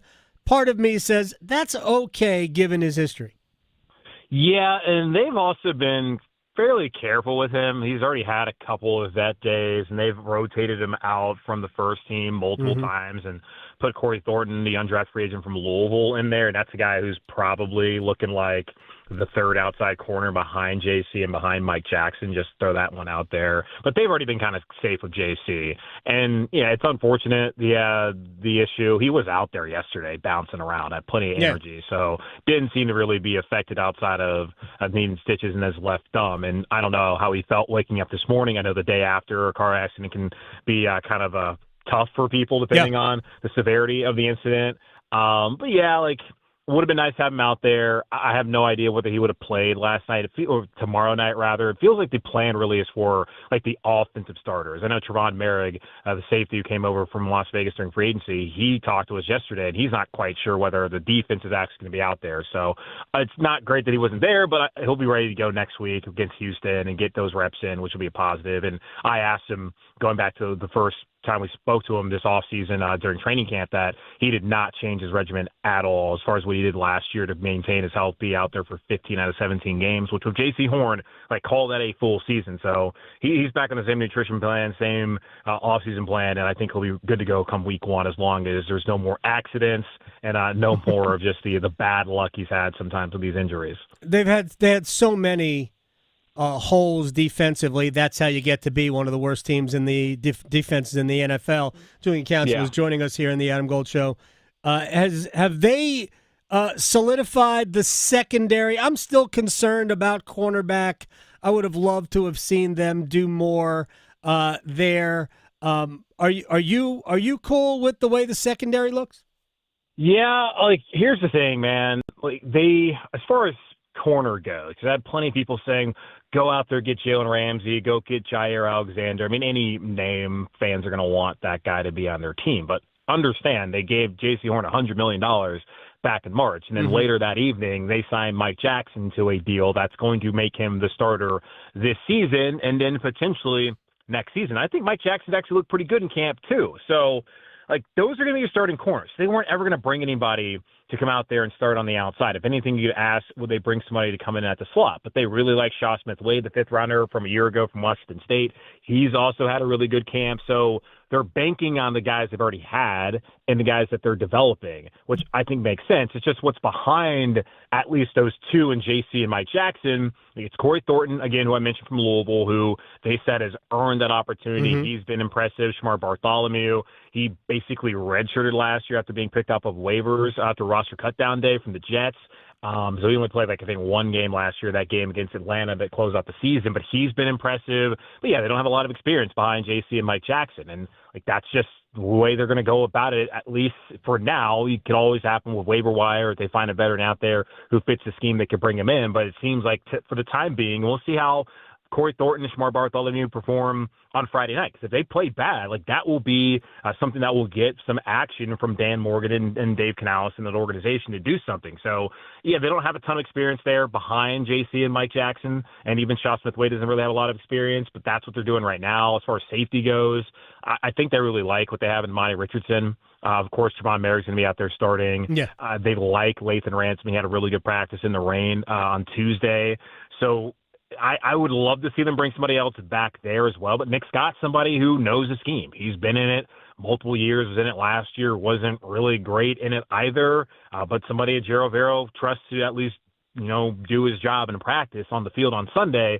I don't expect that he would actually be in the primary rotation. It would be Merrick, it would be Ransom, and it would be Richardson, and maybe they bring somebody else in. I think it would make more sense for them to try to bring somebody later on, whether it be, because we saw the last couple of years, Troy Hill, who came in to play nickel, and then last year Mike Jackson. Those guys didn't come in until the last week of the preseason, and we're still 2 weeks away from that. So it's very possible they could get somebody who's going to be an important player for them at that point in time. But they want to give their younger guys the opportunity to either win a job or show that they don't need to go address depth with someone outside the building. Final thing for Julian Council, and maybe we never give this enough attention or credit. Sure. We talk about quarterbacks, right? How sometimes it just takes time, and it took Bryce really until the second half of year two for various reasons to look like he belonged in the NFL, and now we're looking for him. But this is a big year, obviously. They're going to have to make a decision. All right, this is definitely our quarterback of the future, our franchise guy. After this year, I think they'll know definitively whether or not their future does rest with Bryce Young. But this is also a different, it seems to me from the outside, training camp for the head coach. It took him time, too. What's your read on Dave Canales from what you saw last year in training camp, even throughout the season, to where we are right now?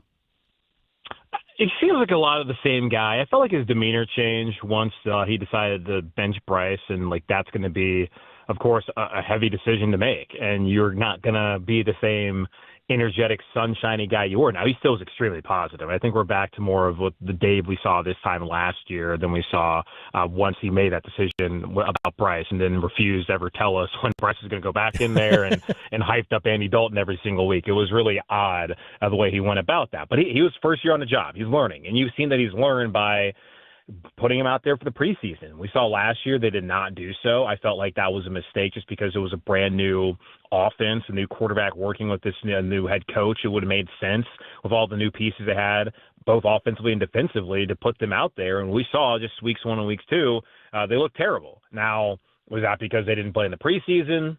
I don't know. I guess we'll never really know whether that was the reason, but it certainly didn't appear to help matters as far as that goes. So I think he's different as far as that. And they have like his program established and what they want. And players have talked about they know what they're getting from Dave now, that he's the same guy every day and that they are able to have that kind of stability, which is nice because there's not been stability. Like I know a lot of people want to see Gerald Vero get fired.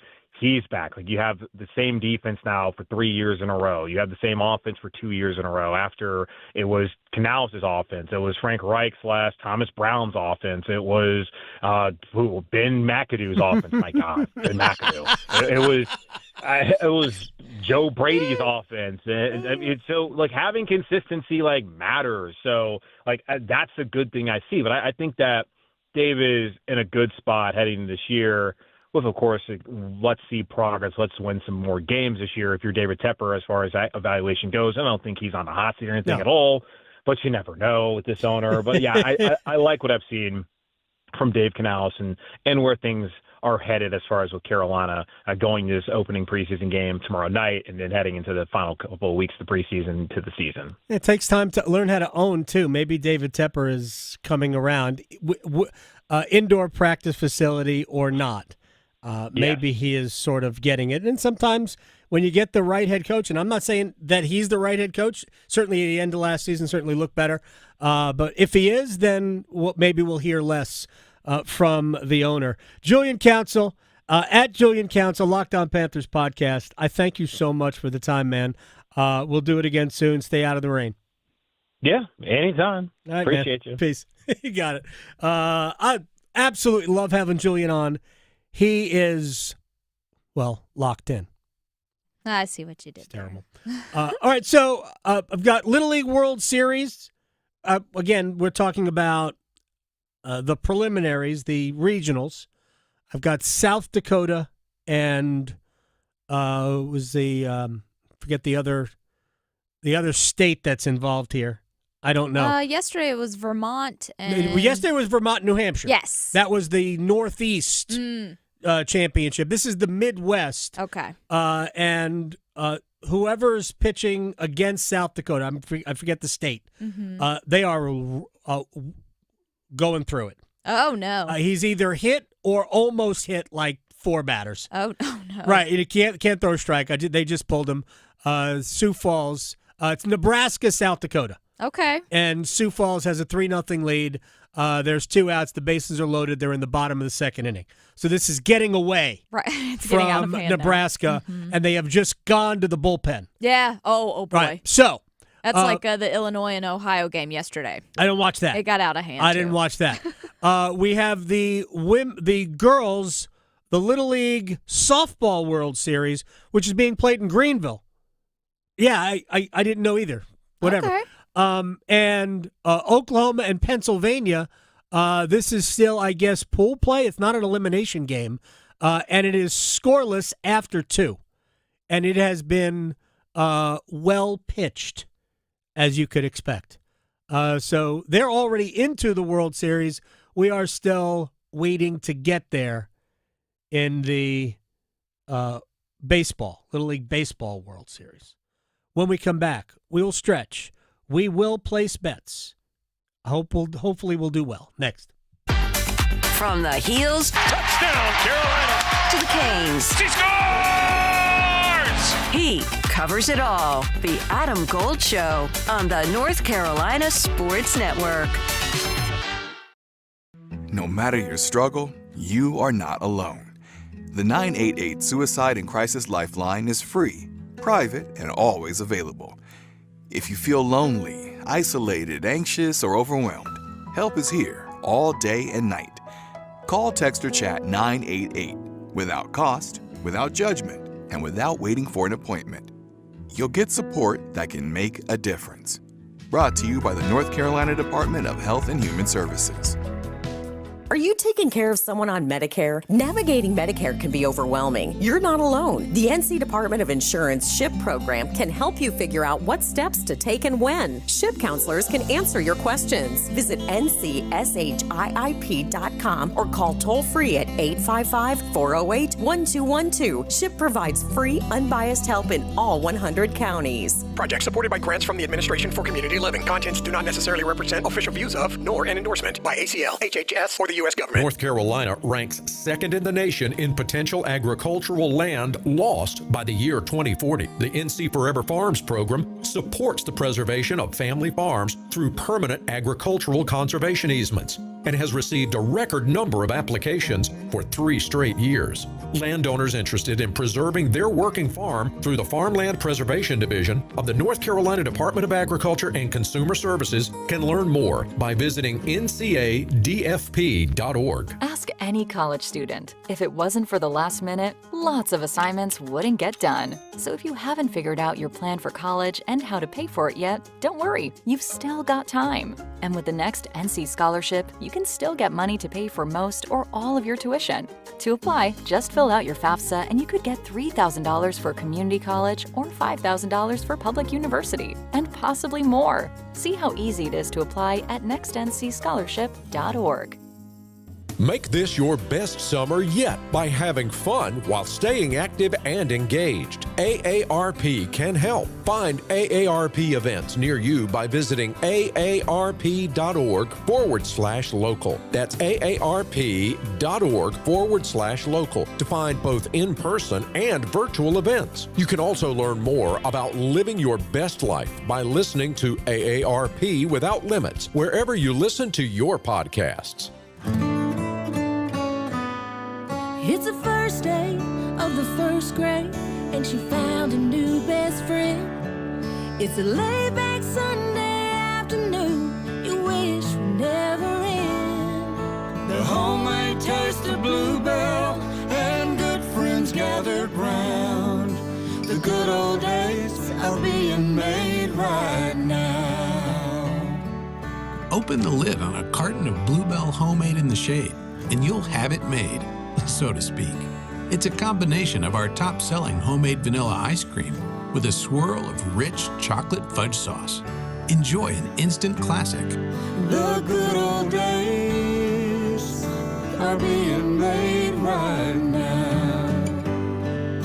The good old days are being made right now. Look for Bluebell ice cream at your local grocer and pick up your favorite flavor today. We had to exit the home pretty quickly because of how quickly the water came in. It was just really vital to me whenever all the public service announcements were going out, that we needed to get our water tested. We need to, get in the field and start helping people disinfect their water supplies. It's really critical to their health to be able to have that safe drinking water. They were reaching out to me to make sure that I knew that there were resources available. NC Public Health, everywhere, every day, everyone. This is Adam Gold. I did love that Rod video with him, though, when he was trying to communicate. Yeah, you speak hockey. And he was like, it's okay, you don't need to know this, you know hockey. And I was like, oh, heartstrings. It's fantastic. Yeah, no, it was awesome. The Adam Gold Show.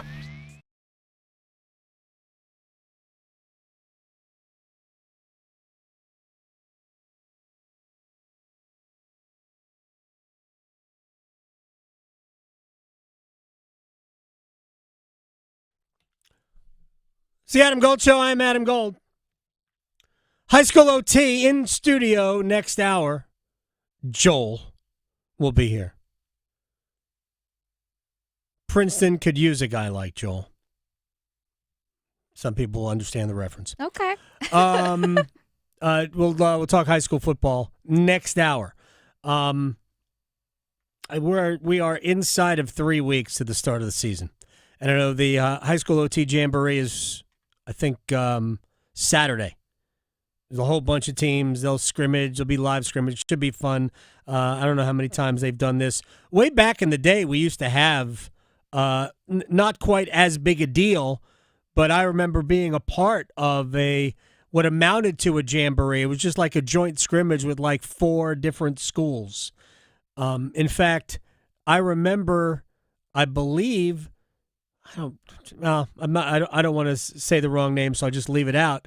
But we made a big deal out of it, and it is a big deal. The start of high school football in North Carolina is a big deal, and especially now where you've got so many different levels of football. There are, 8 levels of high school football in the state now? There's a lot. I think we go from 1A up to 8A. Is that it? Maybe we'll talk to Joel about that coming up, and that'll be next hour. Right now, it's time to stretch. So I thought this was cool. I know we've been talking about the MLB for the past few days anyway, or at least a week, because, with the trade deadline. But They are trying to catch up with times because they are calling up their first female ump who's going to be promoted for Saturday's game in the Miami Marlins versus Atlanta Braves game. So Jen Powell will be there. She's going to work a doubleheader because she'll be there working the bases that day and then behind the plate on Sunday. So she'll be there. And Rob Manfred said, this historic accomplishment in baseball is a reflection of Jen's hard work, dedication, and love of the game. She's earned this opportunity, and we are proud of the strong example she has set. Now, if you're wondering what her background is, she worked MLB spring training games the past 2 years. She's also been umping the minor leagues since 2016, so she's not new. And she's also worked the plate for the 2023 AAA champ game. So, there you go. She's also been the 5th human to be a debut ump this year, so there's been a lot of movement lately. I just want to say this real quick about not only her, but any female umpire. I mean, about time. They have eyes, too. Yeah. They know the game. And if you have watched some of the performances from some Major League umpires, I do believe that a trained chimpanzee could probably do as well as some of these guys. Well, and any man who's dated a female or married a female knows we're real perceptive. Attention to detail is one thing we're mostly good at least most of us. So that's always working for us. But the NHL is... Good luck arguing. I know. Good luck. I'm sorry. You That's won't going to lose. come back. That's okay. going to come back to haunt me. Oh, man, that's funny. See? Oh, it's like the Jordan Hudson thing. I didn't say it. Even though I did say the Jordan Hudson thing. But the NBA, the first female ref was back in 1997, so that was 28 years ago. The NFL's first female was on the field in 2012, and the first permanent one was 2015. So we have not had a referee. Yeah. A game referee. Now, do we know she's working? Is this umpire working the plate? Because that would be cool for me. She's going to be, she's going to work the plate on Sunday. Okay, Bases on Saturday, and then the plate on Sunday. Excellent. So, yeah, she'll be there. That'll be interesting to see. But, yeah, NHL, still lacking a little bit. Yeah. They're still behind somewhat. So, yeah, but that'll be fun to see. Good for her. Good for them giving her that chance, too. Good for her. Also, I teased this a little bit yesterday, which... teased a couple things yesterday. I don't know if we'll get time for it, but did you know that Max Crosby and Post Malone are besties? What? I didn't know that. I did not either. That's cool. Post Malone is actually in a very funny Bud Light commercial with Shane Gillis. Yes. Sitting in the lawn chairs. Yeah, this is great. With their socks pulled up all the way. Yeah. 3, yeah. All right. I did not know that. I did not know Max Crosby and Post Malone were besties. I know. Well, they're both from the Dallas area, and they went to the same high school, so they've been friends for a really long time back then. Max was even writing music back then, so multi-talented. But yeah, so I didn't know that. I didn't know that at all. But yeah, they're besties. How cute is that? Also, this is not so cute, but Post Malone... He has a problem because he has a stalker, and that's never fun. But this stalker was arrested for the 5th time. Whoa! A few days ago, this 31-year-old woman allegedly jumped in front of Posty's car while he was trying to leave his home. Never a good idea. Did you say Posty? Posty's his nickname, Post Malone. Yeah. So she tried to jump in front of his vehicle. He had to swerve around her. That's never a good idea. But yeah, she's had some problems. So she's been arrested multiple times now for trespassing, stalking, and yeah, so even intoxication at a Raising Cane's in Utah. Interesting. So she's got a story. But yeah, so just be careful there, Posty. He needs to get Max Crosby to be his bodyguard or something. That's crazy. But you know what we need to do? Which we always try to do, make good bets. Yes. Place your bets. Here we are. I bet you slice into the woods $100. Gambling is illegal in Bushwood, sir, and I never slide. Okay, you can owe me. I owe you nothing. All right, let's do it. I don't remember what I did yesterday, so let's just move on. Jazz baseball things, I'm sure. I don't know. Well, for me anyway. But we've got UFC this weekend. I can't wait. And one fight that I'm excited for, Angela Hill. She's 40, taking on Yasmin Lucindo, who is 23. I don't think that is going to hinder Angela Hill at all, so give me her to win. She's an underdog, so plus 150, just outright. All right, we're going to go. We have Reds and Pirates playing today. Paul Skeens on the mound. I think it would be I'm going to give you two Paul Skeens wager, one now and then one when it's my next turn. He goes up, side out in order in the first and second inning. A perfect 6 for 6. That's plus 300. Nice. Well, hopefully nice. My Cubbies are in St. Louis taking on the Cardinals. It would be great to see them beat the Cardinals in St. Louis. So give me the Cubs to win. I would take the over 8.5 because let's go crazy. Plus 180. Paul Skeens, an immaculate inning at any point during the game. That's 3 strikeouts on 9 pitches. Yep. 3 up, 3. There you go. The I new don't have Cubby to explain just had one. That's right. It's plus 50,000. Whoa! It's worth $1. I know. If it happens. $1. You never know. So we'll see. I don't know. I have time for my last one. I'll give you one more. Do it. Yes. Community Shield on Sunday. Liverpool, Crystal Palace. We are this close to the start of the season. I think it's going to go to penalties. Doesn't matter who wins, but it's a draw plus 320. Talking sports, dropping truth. The Adam Gold Show on the North Carolina Sports Network.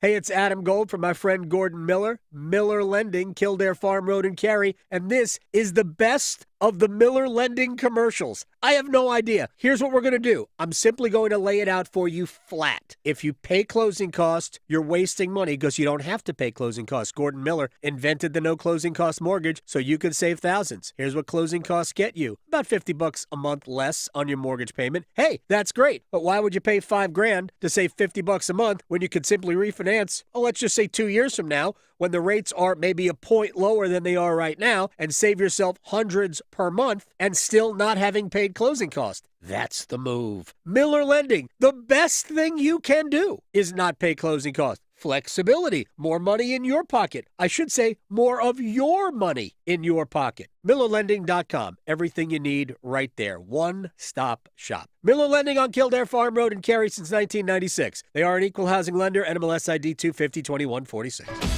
Listen every afternoon for The Drive with Tim Donnelly. For all of the hype surrounding Bryce Young and the Panthers offense, I am officially filing a worry, a concern about the Panthers defense. I can't look at the depth chart or the projected starting lineup and find a single starter on defense that I think the Panthers could survive an injury to. And you know it's gonna happen somewhere. The Drive with Tim Donnelly, 3 to 6 on 99.9 The Fan. Some people just know they could save hundreds on car insurance by checking Allstate first. Like to check the GPS directions first, before driving to the mall. Turn right at the light. In 1,000 miles, you will reach Montreal. Not Montreal, the mall. Recalculating. 6,000 miles to Nepal. No, the mall. Checking first is smart. Recalculating. So check Allstate first for a quote that could save you hundreds. You're in good hands with Allstate. Savings vary. Subject to terms, conditions, and availability. Allstate Fire and Casualty Insurance Company and affiliates, Northbrook, Illinois. It's bow time. Something new just dropped at Bojangles. Take the bold taste of a crispy golden chicken supreme that's been seasoned to perfection, then add dill pickles, Carolina Gold barbecue sauce, and a toasted bun that's great on the go. What do you get? You get a Bo's Bird Dog. In fact, you can grab 2 of them for $5. So when you're on the go, headed to practice, or need a snack, grab a Bo's Bird Dog. Hurry in before they're gone. Available for a limited time. It's bow time.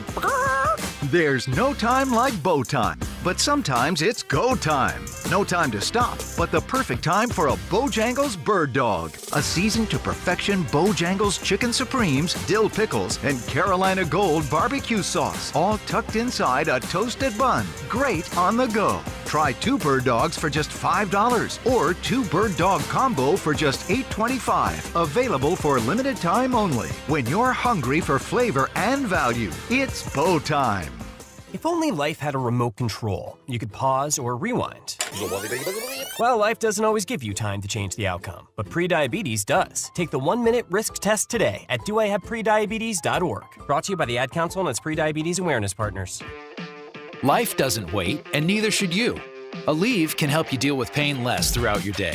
Whether it's a long day on your feet, a demanding workout, or everyday aches and pains, you need relief that can keep up when pain persists. Aleve is here for you with longer-lasting body pain relief compared to leading OTC branded pain relievers. With just 1 pill, Aleve lasts up to 12 hours. Don't let those aches hold you back from doing what's important to you. Use as directed. This hour of the Triangle Sports Leader is powered by Ritchie Law Firm, injury lawyers. Ritchie Law is on top of it. Go to ritchielaw.com. Get in the hole! That's ritchielaw.com. Broadcasting live from the Lenovo Studios. WCMC HD1 Holly Springs. 99.9 The Fan. The Triangle Sports Leader.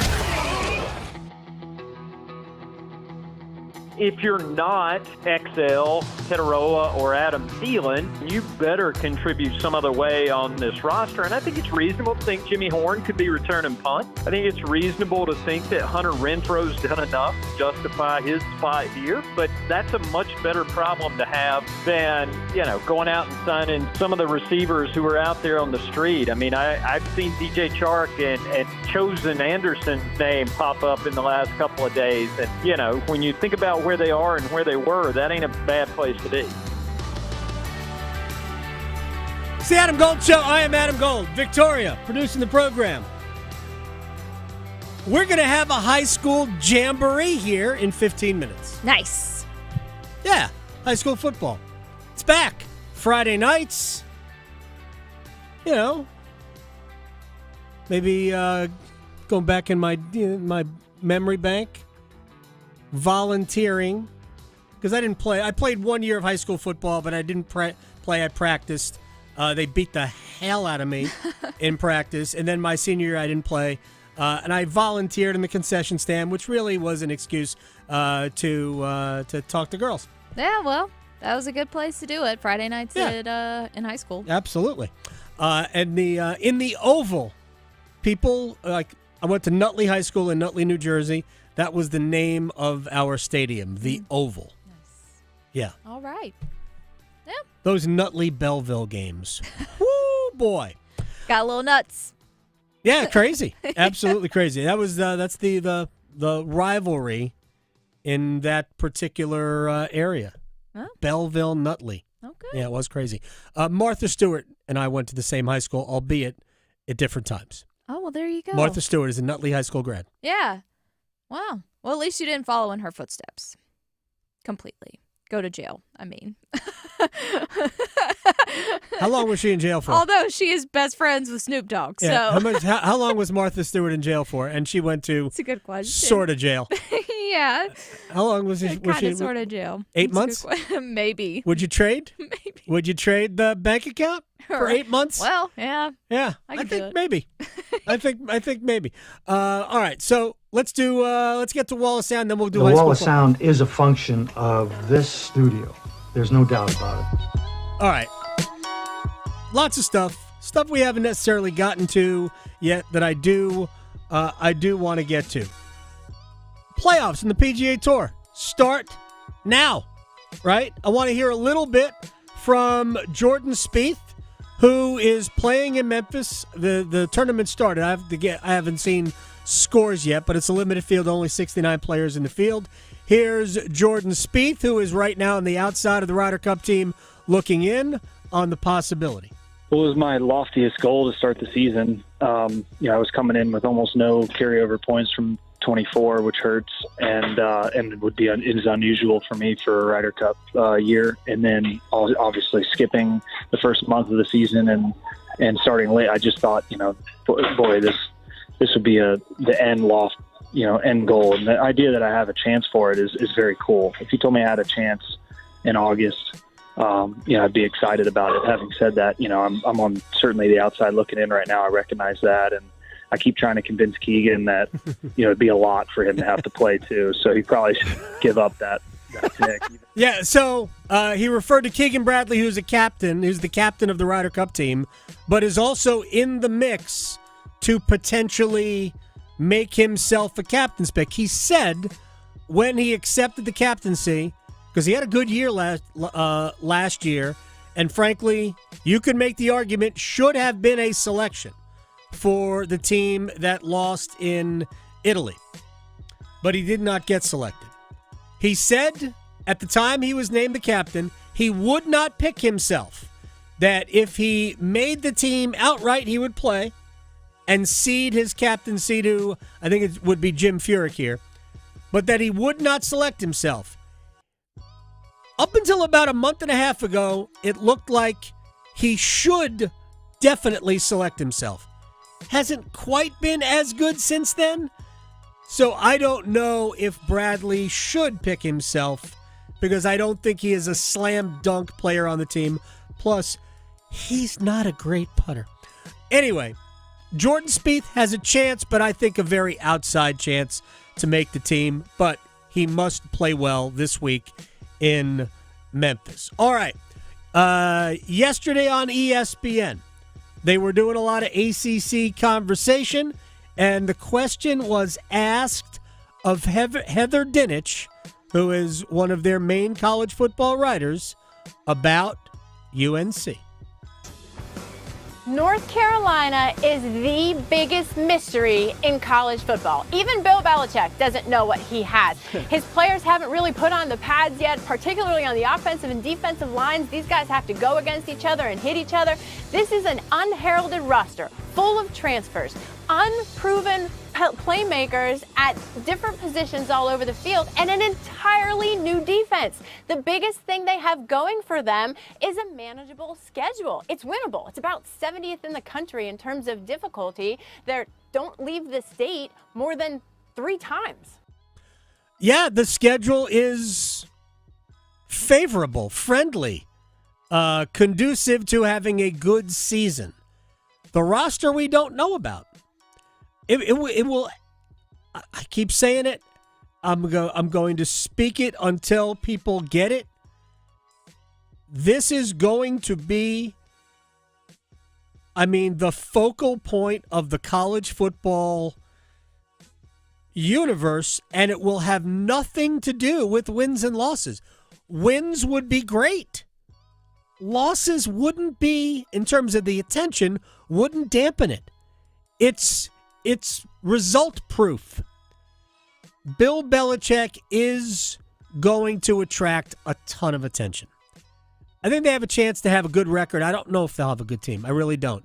It will entirely depend on how good they are on both lines. If they're good on the offensive line and defensive line, then I think UNC will be good. Again, I don't think they'll be great, but I think they'll be good. All right, now we've got the Browns and the Panthers tomorrow night at Bank of America Stadium. Myles Garrett, defensive end for the Cleveland Browns, on watching Shedeur Sanders, who I believe is going to start for Cleveland in the game. So what does Garrett think of Sanders so far? He's funny. He's optimistic. He's lighthearted. But he works hard. He takes it seriously, his craft, and he's watching what the others are doing and doing it his own way in which only he can. So, looking forward to see him, during these preseason games and how he, manages the offense. But I think he looks good, but all the guys look good right now. I'm not convinced.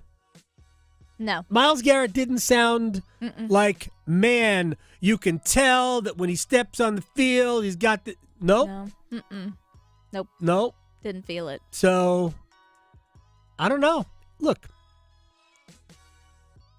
a lot of things were said about Shedeur Sanders during the lead up to the draft, and he obviously fell. All the people thought he could be a top. At one point, they thought he might be the top pick, and then, well, he won't get past 10, and then he was taken in the 5th round. He wasn't even the first quarterback the Browns took. But some of the things that came out about Sanders kind of speaks to what Myles Garrett was talking about there, in that he has lived like there's not a lot of desperation there.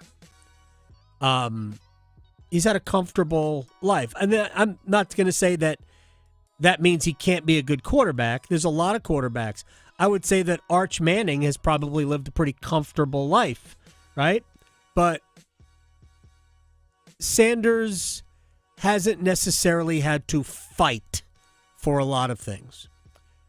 And he's going to have to fight to play in the NFL. We'll see if he's able to do that. All right, final thing.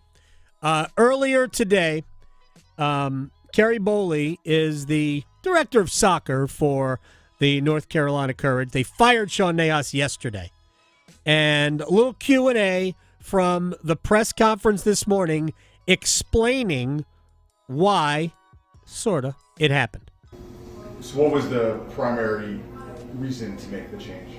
In situations like this, there's always a multitude of factors that are considered, and a multitude of factors were considered in this situation. The standards of this club are extremely high, and it was felt that there was reasons that we needed to make a change in order to uphold the standards that we expect of North Carolina Courage. And Sean just wasn't the coach of the Courage. He's a guy who has deep roots here in North Carolina with the youth programs growing up with Castle and everything. Does that make it even more difficult to part ways? Of course, it's always a difficult situation any time that you part ways with a coach. But as I've said, there's a multitude of factors that have to be considered, and the right decision has to be made in the best interest of the club going forward, and in the best interest of trying to finish this season strong, which starts tomorrow night with 3 points, hopefully, at Houston. I wish there were more details to what Kerry Boley said. It's very vague. I'll just be very brief here because we're going to talk high school football coming up with Joel Bryan of High School OT in a second. The Courage have, unfortunately, a checkered past with head coach behavior, even though almost basically entirely everything that Paul Riley was accused credibly of doing happened prior to him coming to the Courage. It doesn't matter. I think it was reasonable to think that the league and even the organization kind of knew the Riley past before he became their head coach. With all of that said, I don't believe anything here had anything to do with sexual harassment. I think primarily we are talking about just general relationship player head coach, and that maybe it just got to the point where it had to go. I don't think it's performance-based, because if it was performance-based, it might have happened after maybe during the international break, because they've only been one match since the international break, and it was a, I think, fairly impressive 0-0 draw. So I don't think it's about performance. And there was no thank you, coach, in the message to announce the firing. All right, when we come back, high school OT and the jamboree. High school football in less than 3 weeks. Next. From the heels, Touchdown, Carolina! to the canes. She scores! He covers it all. The Adam Gold Show on the North Carolina Sports Network. Listen every afternoon for The Drive with Tim Donnelly. For all of the hype surrounding Bryce Young and the Panthers offense, I am officially filing a worry, a concern about the Panthers defense. I can't look at the depth chart or the projected starting lineup and find a single starter on defense that I think the Panthers could survive an injury to. And you know it's gonna happen somewhere. The Drive with Tim Donnelly, 3 to 6 on 99.9 The Fan. Well, it looks like it might be a washout for a little while, but this might be a good time to use this as a reminder in case you ever get caught in a washout on your motorcycle. I'm Victoria Vodenecker here from 99.9 The Fan for Law Tigers, and I am no stranger to taking the bike out just for a quick summer ride and then boom, out of nowhere, getting caught under a pop-up rain cloud. And just like you would remember things like lowering your speed, braking gently, avoiding huge puddles, you should also remember that accidents can happen at any time and who you should call in the event that one does. If you're ever in a wreck on your motorcycle, make sure to call my friends at Law Tigers first before calling your insurance company. At Law Tigers, they're riders too, so they've gotten caught in the rain plenty of times. They know the value of your bike, your gear, the investment that you've made, and what it's like to go through an accident. Case evaluations are always free, and you won't pay a dime until your case is settled. Call 1-800-LAW-TIGERS, North Carolina's motorcycle lawyers. Law Tigers is a network of independent law firms who are members of the American Association of Motorcycle Injury Lawyers. Law Tigers is not a law firm. Looking for a big new game to play? Well, there's no game bigger than the new dino-sized Jurassic Park scratch-off from the North Carolina Education Lottery, which gives you a chance to win up to $200,000 instantly. And if that weren't enough, you can enter for a chance to win an exciting trip to beautiful Hawaii, where you could win up to $1 million. Welcome to Jurassic Park. Adventure awaits. Must be 18 to play. Approximate overall odds of winning are 1 in 4.28. Problem gambling helpline 877-718-5543. It's bow time. Something new just dropped at Bojangles. Take the bold taste of a crispy golden chicken supreme that's been seasoned to perfection, then add dill pickles, Carolina Gold barbecue sauce, and a toasted bun that's great on the go. What do you get? You get a Bo's Bird Dog. In fact, you can grab 2 of them for $5. So when you're on the go, headed to practice, or need a snack, grab a Bo's Bird Dog. Hurry in before they're gone. Available for a limited time. It's bow time. There's no time like bow time, but sometimes it's go time. No time to stop, but the perfect time for a Bojangles Bird Dog. A seasoned to perfection Bojangles Chicken Supremes, dill pickles, and Carolina Gold barbecue sauce, all tucked inside a toasted bun. Great on the go. Try 2 bird dogs for just $5 or 2 bird dog combo for just $8.25. Available for limited time only. When you're hungry for flavor and value, it's bow time.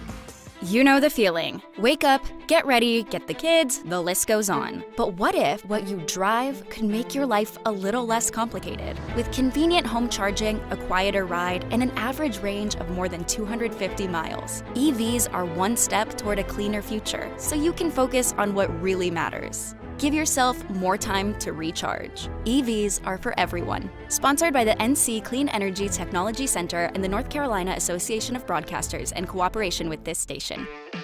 Life doesn't wait, and neither should you. Aleve can help you deal with pain less throughout your day.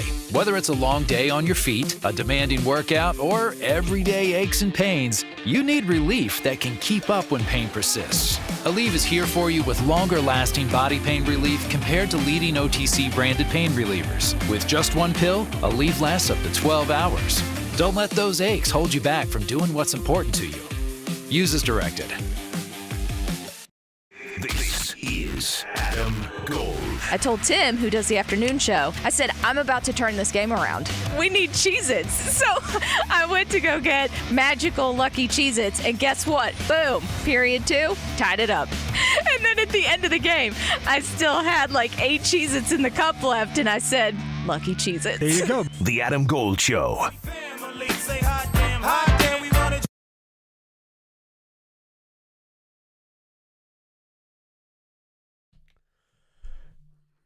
It's the Adam Gold Show. I am Adam Gold.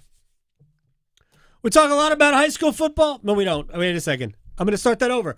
Hi, it's the Adam Gold Show. I'm Adam Gold. We talk a lot about pro football and college football. Maybe not as much as we should about high school football. Joel Bryant, high school OT at Joel Bryant, HSOT. In studio with me right now. I've been teasing this. The high school OT jamboree. Yes. Is Saturday at Wake Forest High School. Yep. First of all, walk me through who's going to be there, how many schools, who's going to be there, and then we'll go through some commits as well. So we have 10 total schools, 5 games. They start at 5 o'clock. They run through 9 o'clock. So last game starts at 9. We'll probably be out there by 10 o'clock. And we have some 5 games in 4 hours? It's not 5 real games. It's, right. It's 2 24-minute running clocks. Okay. And it's real game situations. We have, officials and chain games and all that. Nice. Yeah. Very cool. So who are can you rattle off the 10 schools that are going to be there? The first game is Corinth Holders versus Southern Durham. That's Johnson County versus Durham County. The second game is Harnett Central versus Terry Sanford, so Harnett County versus Cumberland County. Right. Third game, that's the big one. It's the Cardinal Gibbons Rollsville rematch. Ooh. They've been going at it for quite some time.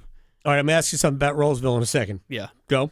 The fourth game is Wake Forest and Middle Creek. That's been a good matchup, and especially in the 2010s, that was a good matchup. And the last game is Southeast Raleigh and Millbrook. Very cool. Obviously, a lot of local flavor there. Yeah. Did I see this correctly? That Rollsville might have 4 of the best 10 players in the state? Yeah, and those are juniors. They're juniors right now. So they have what? Yeah, so we went out and talked to all of them. There's 4 top 10 players according to the 24/7 composite ranking in North Carolina. In the state of North Carolina. In North Carolina, right. In the class of 2027, 4 of them are at Rollsville. And wow, and they're all juniors. Yes. So we got 2 more years of that, barring yes. somebody transferring out into. Yes. Who are these 4 players? So it's Jaden Brody. He's an edge rusher. Marquise Bryant is a safety. Amir Brown committed to UNC. He's a running back, 4-star. They're all 4 stars, obviously. And then A.J. Roberts is a receiver who has offers from Duke and all of them as well. Really? Yeah. Wow. That is so I'm going to go out on a limb here. Rollsville is probably picked to finish pretty high. Yeah. In whatever conference they're in now, which it's the new Cap 8. They have a new Cap 8 this year. It's all 8A teams. So Rollsville and Millbrook are in that conference. They're going to be battling it out for that title probably. Right. And Gibbons will be a very strong 7A team. So they're in 7A. Yeah. Who has complained about there are 8 new classifications. Yeah. What are your thoughts on going from 4 to 8 classifications? I think, a lot of football coaches wanted to go to 8 because we used to have 8 championships. They used to subdivide the 4 classes. A lot of the coaches want to get back to that because, their teams just had a better chance to win a state championship, frankly.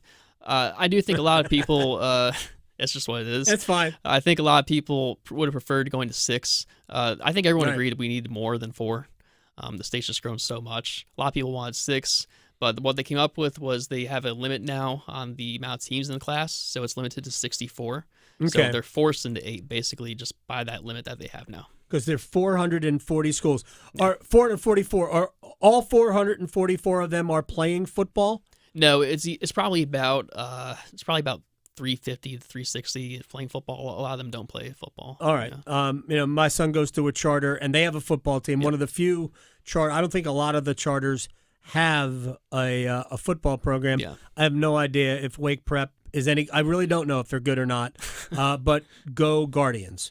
I'll just leave it at that. We're not talking soccer here. I know soccer. They're young. All right. So walk me through. Like we know that Rollsville's got 4 great players there. Yeah. Walk me through some of the other players that if people come out to Wake Forest on Saturday, 5 to 9. I'll get other particulars from you in a minute. Mm-hmm. Who should they look for? So we were only talking about the juniors at Rollsville. They have 2 seniors who are committed to UNC. They're twin brothers, Xavion Griffin-Haynes and Jaden Griffin-Haynes. Xavion is a 6'6" edge rusher, and his brother Jaden is a 6'4" linebacker, and they're both committed to UNC. What are they feeding them? I don't know. And is this has Rollsville always been this good? So they always had talent there. It was pretty obvious even when they were playing in 2014, 2015, when they kind of opened up that there was talent there. Right. It's just kind of a matter of kind of getting all together and getting the kids maybe to stay there, that kind of deal. And, obviously, like it's no secret they've attracted kids there. Right. Kids have moved there to play this program, and that's just kind of what it is. That is awesome. So those 4 juniors plus 2 behemoths, 6'6". Yeah. How heavy again? I'm not sure how. I would say he's probably 220 right now. I could weigh him on Saturday if we can bring out a scale. You don't have to do that, but it's probably about 220. We could sell extra tickets just to the weigh-in. Yeah. Of this guy. All right, so Rollsville's stacked. Who are some of the other players we should keep an eye on? So we have a couple other ACC commits. The first school everyone thinks about, ACC, Stanford. They have a yes. They also have a 6'6" edge rusher going to them. His name is Keyshawn Eliezer from Rollsville, from Southeast Raleigh. Very cool. They're all Rollsville. Good for him. Good for we know Stanford. And he told me that Andrew Luck was one of his primary recruiters, which kind of blew my mind. That's a seller right there. Yeah, because imagine growing up watching this guy playing football. He retires early, and then all of a sudden he's recruiting you to his alma mater. It's pretty crazy. Duke's got to be mad that they didn't get this guy. I'm assuming Duke recruited him. I think they were probably involved, and I think Virginia Tech was probably the second school. Really? For him. Yeah, very smart kid. Obviously, Stanford does not play. Yeah, and this with is academics. it's aside from the point because they're not in the jamboree, but NRCA is a kid going to Stanford as well. Really? He's a tight end named Marcus Monroe. Yeah, he just committed to Stanford. So they have two guys from Raleigh in this class, the senior class. That's why Stanford wanted to be in the ACC, Joel. Well, the funny thing is, Keyshawn told me at his commitment, I didn't think about this until he said it, but he said that because he's in the ACC, he's going to be able to come back and play in front of his friends at Wake or Duke or Carolina or State. I didn't even think about that. And he's like, yeah, I'm going to have these opportunities to come back home and play in front of all these people, and that's an interesting selling point. Yeah, Stanford has to travel. Yeah. A lot of the ACC schools, it's been kind of arranged that they don't, but Stanford's getting on a plane, 4 times a year in conference play. Joel Bryant from High School OT is joining us here. All right, so we got a couple of guys going to Stanford. It doesn't have to be an ACC commit, but who else are we going to be watching here? We'll get through the rest of the ACC guys. So Cardinal Gibbons quarterback, Gannon Jones, he's committed to Wake Forest. Okay. Extremely accurate passer. Ever since he became the starter there, he's been over 70% completion. Nice. He's very accurate, very good player. And then Southeast Raleigh, they have a running back going to NC State. So both State and Carolina have an early commit in that junior class at running back. We already talked about Amir Brown at Rollsville and Christian Freeman at Southeast Raleigh. He's a 3-star, high 3-star, but if you want to see, a future NC State and Carolina running back, High School T Jamboree on Saturday is the only place you can do that. Very cool. We'll call him 3.5 stars. Yeah. Or 3 stars. He's a high 3-star. 3 stars he's very plus. Good. Yeah. Maybe like a 6 pointed star. I don't know. Yeah. All right. What else can you tell us about these schools or players that we can check out on Saturday? Yeah, between Rollsville, Gibbons, and Millbrook, that's 3 top 10 teams in the state. They're all loaded. I haven't even gotten into their younger classes of guys that aren't committed. They all have multiple Power 4 guys. Some guys with 30+ offers. They're very talented programs. How has North Carolina high school football improved over the last several years? I think we're 5th. I think we're 5th nationally, behind California, Texas, Florida, Georgia.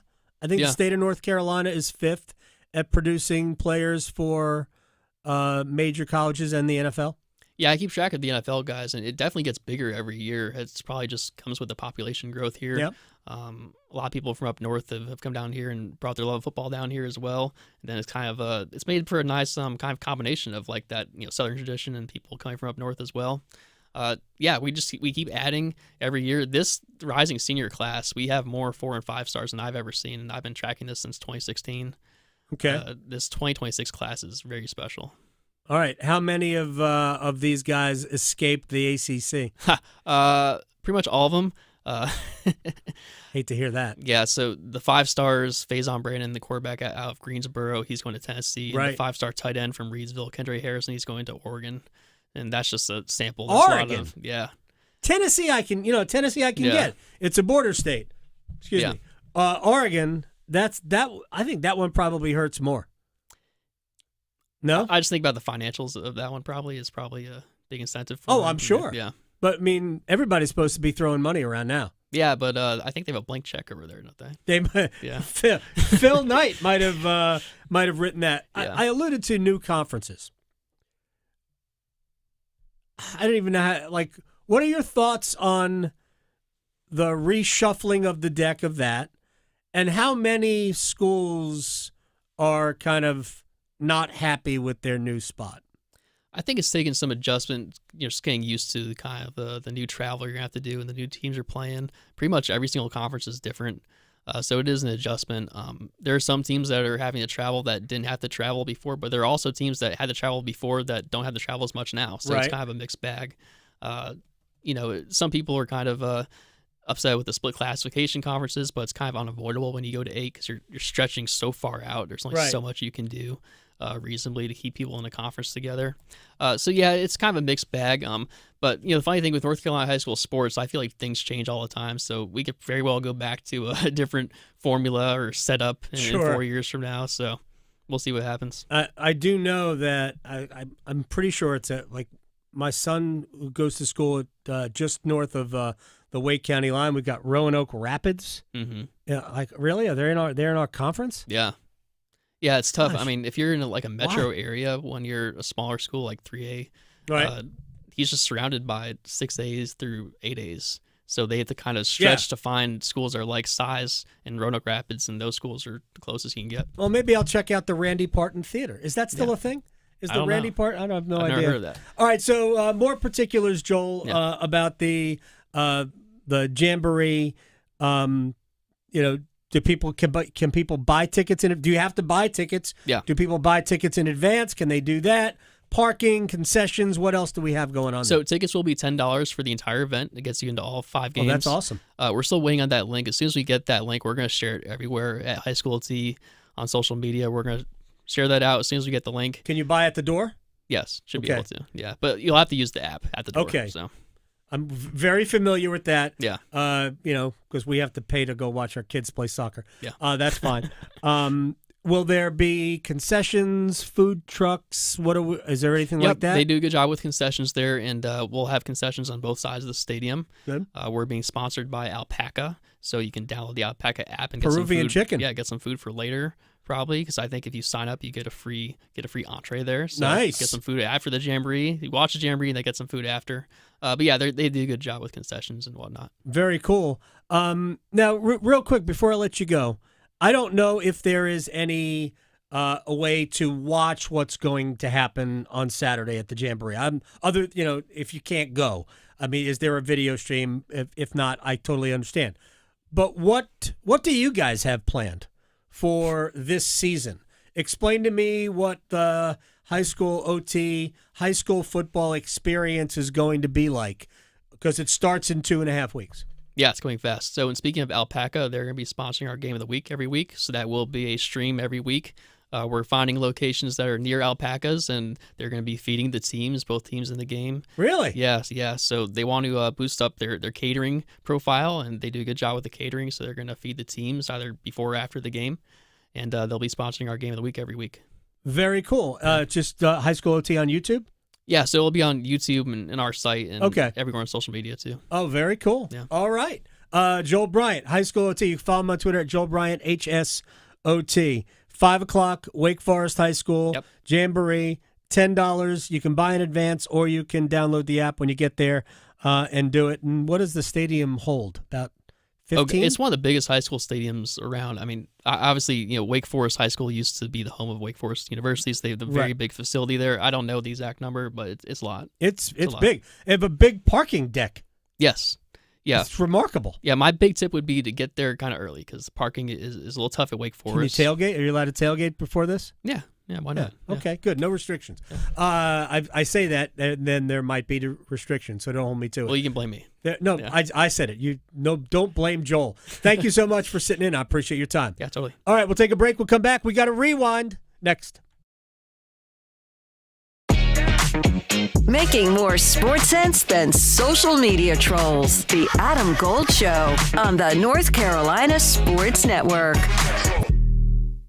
Are you struggling with your Medicare drug costs? The NC Department of Insurance SHIP program may be able to help. The Extra Help and Medicare Savings programs are available for those who qualify, but you have to apply. Contact SHIP today to see if you qualify. Visit ncshiip.com or call toll-free at 855-408-1212. SHIP provides free, unbiased help in all 100 counties. Project supported by grants from the Administration for Community Living. Contents do not necessarily represent official views of, nor an endorsement by ACL, HHS, or the U.S. government. Department. North Carolina ranks second in the nation in potential agricultural land lost by the year 2040. The NC Forever Farms program supports the preservation of family farms through permanent agricultural conservation easements and has received a record number of applications for 3 straight years.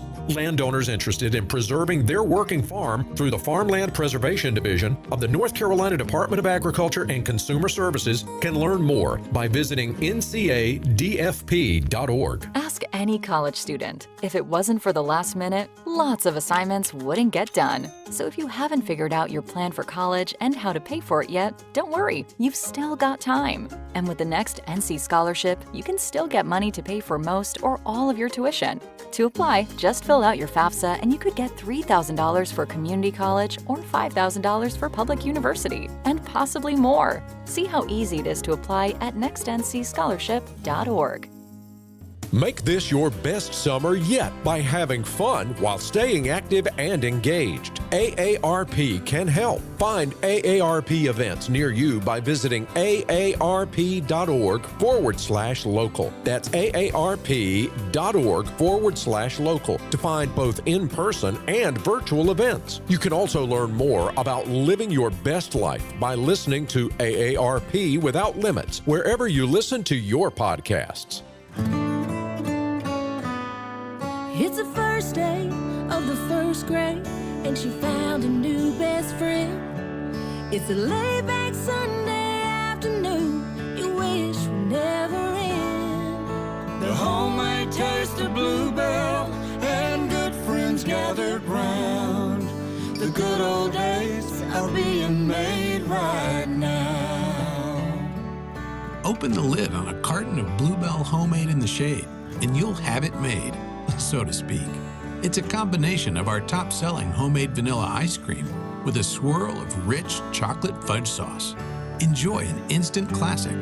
The good old days are being made right now.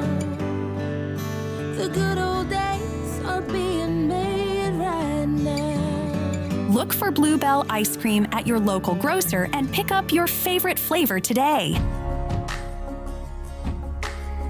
As a school nurse, I feel like we're really that contact for the schools between the Department of Public Health and what goes on in the school system. The face of the Department of Public Health in our school is our nurse, Nurse Emma. All the communication that she was receiving and direction she was receiving, she made sure to communicate with us and be a wonderful partner with us. These kids need their routines. NC Public Health. Everywhere, every day, everyone. Voted best zoo in the nation, North Carolina Zoo and Botanical Gardens is centrally located in the heart of North Carolina. Bring your family to Asheboro for an affordable day trip or weekend excursion to connect with nature and make cherished memories. Discover towering giraffes, pouncing sandcats, and diving seabirds at the world's largest natural habitat zoo. Roam with rhinos on Zoofari or flutter by the exotic butterfly garden during your next visit. Explore more possibilities at nczoo.org. This is Adam Gold.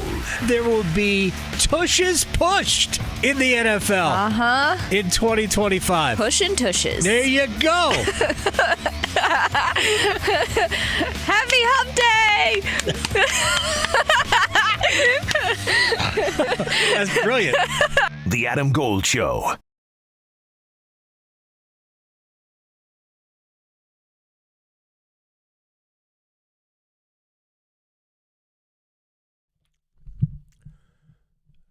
It's the Adam Gold Show. I am Adam Gold. Victoria, producing the program. Big show tomorrow. Huge show. Jam-packed with really the best we could possibly do. Yes. Just leave it at that. Then so. Anyway, I thank Joel Bryant, High School OT, for coming in. It is goofy how many good players Rollsville has. I know. So, and they play, if I'm not mistaken, they play the third game of that 5-game jamboree, Wake Forest High School. Cardinal Gibbons, who has a quarterback, by the way, as Joel said, going to Wake Forest. And then 6 legit recruitable players some of which have already committed from, and 3 going to Carolina from Rollsville. Oh. So, anyway, have a good time with that. 5-9, Wake Forest High School, which is a very, very big facility. It's not quite Texas high school football big, but pretty big nonetheless. All right, before we get into the rewind, just a couple of quick thoughts on more about the Hurricanes. I'm not going to, belabor the forwards and where I had them stacked, and we have been talking about this a lot over the course of since the free agency and all of that, and the Hurricanes making the deal for Keandre Miller, which makes them very left-handed on the back end, with Slavin and Miller and Nikishin theoretically all you want them all to play in your top 4. And over time, they will. But I think when I stack up how I think they're going to start the season, I have Nikishin playing on a third pair with Shane Gostisbehere. I have not talked to the head coach about this yet. I haven't. I will in time. But it's more about how Miller fits based on anything else. And I think when people Nikishin's going to play with this guy, they have Nikishin playing with Slavin already. I mean, maybe. But I think, and I just responded to somebody with this, I thought I would just bring it up. I believe that most people looked at Alexander Nikishin in the playoffs and overstated his impact. I remember the first game, and clearly there were notable moments in the first game. That was against Washington, where he had one sequence where for probably 15 seconds, defended and eliminated from the play Alexander Ovechkin. And he also had some other moments where he unleashed his slap shot, and you could tell that is a plus slap shot. He's got offensive game. But apart from that, I thought he was mostly no good in that game, which, by the way, is not an indictment. Asking a 22-year-old, whatever he is, 23-year-old, who has only played in the KHL, to show up and play in the second round of the NHL playoffs, that is a difficult ask. So the way I looked at it, and I think when speaking with Tim Gleason and Rod Brindamore after the fact, they thought he was mostly no good in the game, which I thought going in. But again, did have moments. And he had other flashes in the games that he played. I think he played 5 games. It might have been 6, whatever. I think he had one good game. The game Carolina beat Florida, which I believe was game 4. I thought he played well. I legitimately played well. And I think there were moments in game 3 where he played well. But I think that one good game, which I thought was exceptionally good, and then varying degrees of no good in the other games. Again, some games he had more good flashes than others, and all of this is simply to say, of course that was going to be the case, especially the games against the best team, and not only the best team last year, but one of the best teams in the last 20 years in Florida. It was always going to be a crapshoot with him. It was like missing Walker and Chatfield in the playoffs was a killer for Carolina. So I think it is proper, and we'll see what happens throughout the preseason. We'll also see how Carolina approaches it in training camp, because Rod Brindamore has his thoughts on what this team is likely to look like on opening night against the Devils on October 9th. He probably has a thought as to what the team is going to look like, and my guess is we'll go into training camp, and that's how the team will line up. When the main group has drills, they go in 2 groups, and for the most part, you'll see the NHL group in one half and everybody else in the other. And then when they play their first few preseason games, it'll be a mix. But I think it will be telling how Rod Brindamore lines up his top 3 defensive pairs. And honestly, I don't know. It was a complete guess. I think the best way to start the season is Slavin and Chatfield. It gives you a shutdown pair. I think Miller and Walker. Now, it could be Miller and Chatfield, Slavin and Walker. Asking Sean Walker to play against top offensive players is going to be difficult, but he's a great skater.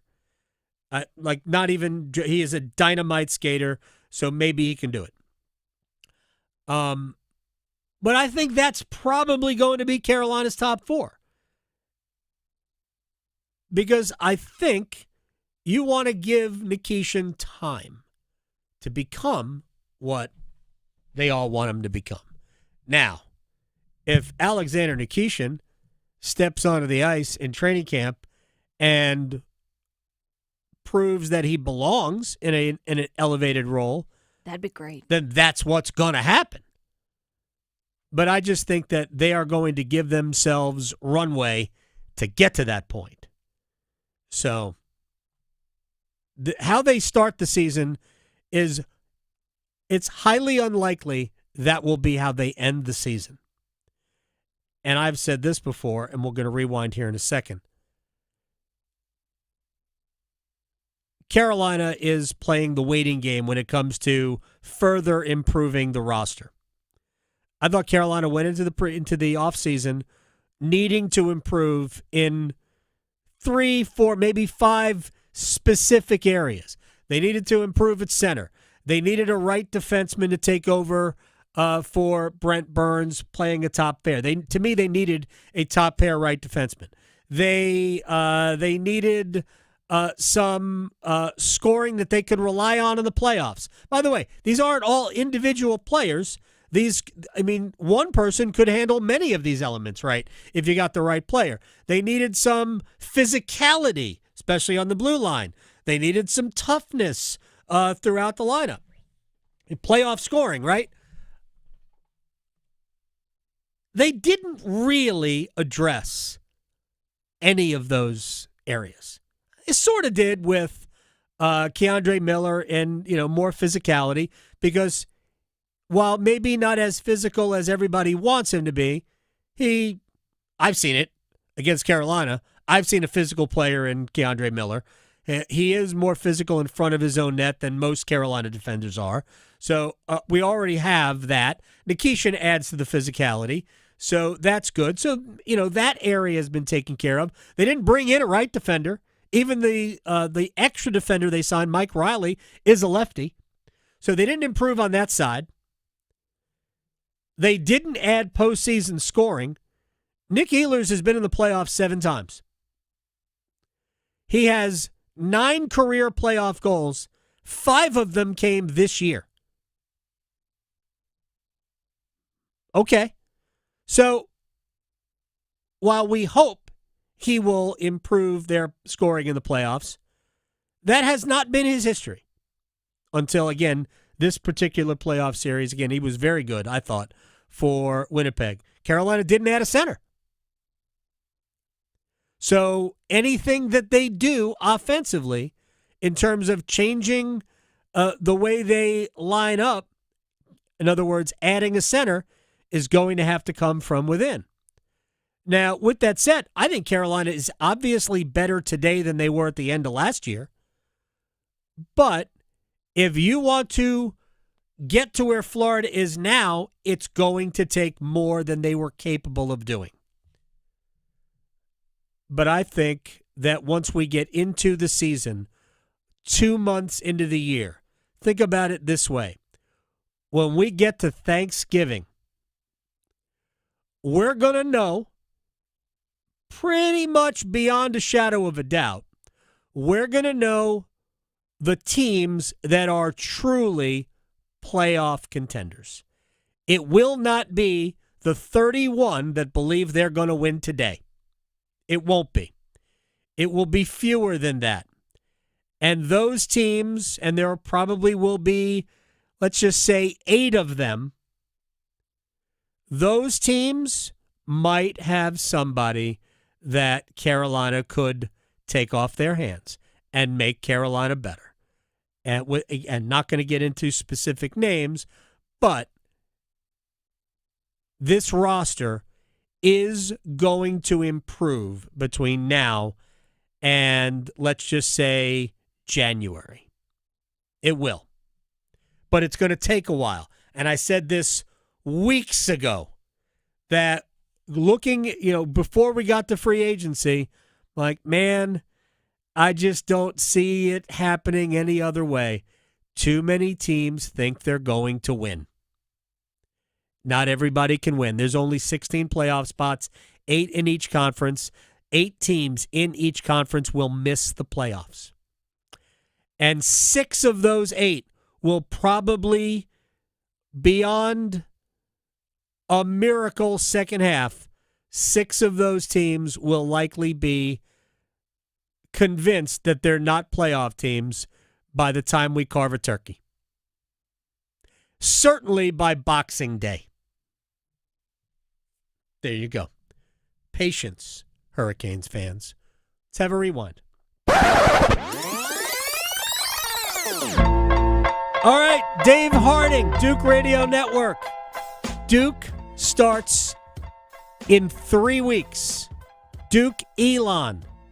Dave Harding, thoughts on the squad? Yeah, I think expectations should be high. I was out at practice yesterday. It is the cleanest and crispest looking group that I've seen. And by that, I mean they're organized. People are where they need to be in practice. There's high energy, not a ton of mistakes. And it feels good. And as a player, that actually does wonders and kind of it can snowball in a positive way where you're stacking these really good practices, you're building your confidence as you head into the season. And I think a lot of that comes off of what you just said, several years of achieving at a pretty high level. So the expectations internally are high, but I think externally as well, people are anticipating, gone are the days of, will Duke be bowl eligible? It's now making a push for the college football playoff. It's making a push to be playing in the ACC championship game, and you can feel it during the month of August in the prep work leading up to the Elon game. And I think from there, Coach Diaz, he's very honest with the team and what he tells them. He's absolutely a player's coach in that he's got their best interest at heart. He expresses that over and over, but he's also going to shoot them straight. And I think it's about taking it one game at a time beyond that. That's very much his mantra of just, when I'll use a food example again, don't bite more than you can chew. And let's go ahead and take on what we know we need to handle during this month in prep leading up to Elon and focus on them first and foremost, because when you talk about what you have to chew on, there's a heck of a lot of challenges the rest of the way when you look at the schedule that Duke has, especially, kicking off right away after Elon with Illinois, the potential top 15, maybe top 10 team coming to Wallace Wade Stadium. All right. Dave Harding mentioned the college football playoff. And I understand how far-fetched that seems, and I'm not going to argue with you about it. The Blue Devils won their first 5 games last year. They were playing at Georgia Tech. Now, in retrospect, Georgia Tech turned out to be a good team. So, I don't think it's a crime. It was a crime to lose in Atlanta. But had they beaten Georgia Tech, they played Florida State the next week. They could have been sitting here. They could have been sitting there 7-0. as we were headed into a time where, we're going to start seeing the college football playoff standings. Imagine being 7-0. And remember, they played SMU in a game that they blew. Right. Should have won. Yep. So, with all of that said, Duke's schedule is very difficult when you look at it again. At first glance, Elon, easy. Illinois, Illinois might be really good. They could be this year's Indiana in the Big Ten. A road trip to Tulane. I would have to ask why, but regardless, at Tulane. Also at UConn, sort of later in the season. Connecticut got better as the year went on. Do I think Duke's going to win that game? Yeah. Do I think it's going to be easy? No. And then they've got at Syracuse, at Clemson, at Carolina over the course of the season. So they do have a difficult schedule. All right, let's get to pro football. Julian Council, Locked On Panthers podcast. What has surprised you as we're now, 2.5 weeks into the preseason? I'll say this, Adam. Honestly, nothing I've seen has really changed my opinion of what this team could potentially be this season. I felt like going into camp, going into the year in a couple of weeks, that if they can have the same sort of impact up front as far as Bobby Brown III and Turk Warden coming over during free agency on the defensive line with Derek Brown coming back, if they can have the same kind of impact from those two guys, Brown III and Wharton, like they had the impact from Robert Hunt and Damian Lewis last year, they will be significantly better up front on the defensive line. And that's even mentioning Derek Brown, which, yes, he's going to be considered a big-time addition for them, even if he was under contract, even though he missed 16 games last season with that meniscus tear. So if they can have that kind of impact and they can get just consistent quarterback play from Bryce Young, which they got for the most part in those final 9 games, then they will be a team that's competitive and potentially playing meaningful football in December and then early in January during the regular season. So everything I've seen from them so far throughout camp has pretty much led me to believe that they have an opportunity to do that. Now, they got to get some guys to be fully healthy and ready to go. Like, that's where I'm kind of sitting right now, where not a ton has necessarily stood out and impressed me. It's kind of kept me feeling the same way I felt about things going in, which is, in a way, optimistic and hopeful of what this team can be in year 2 of Dave Canales and year 3 of Bryce Young as a quarterback.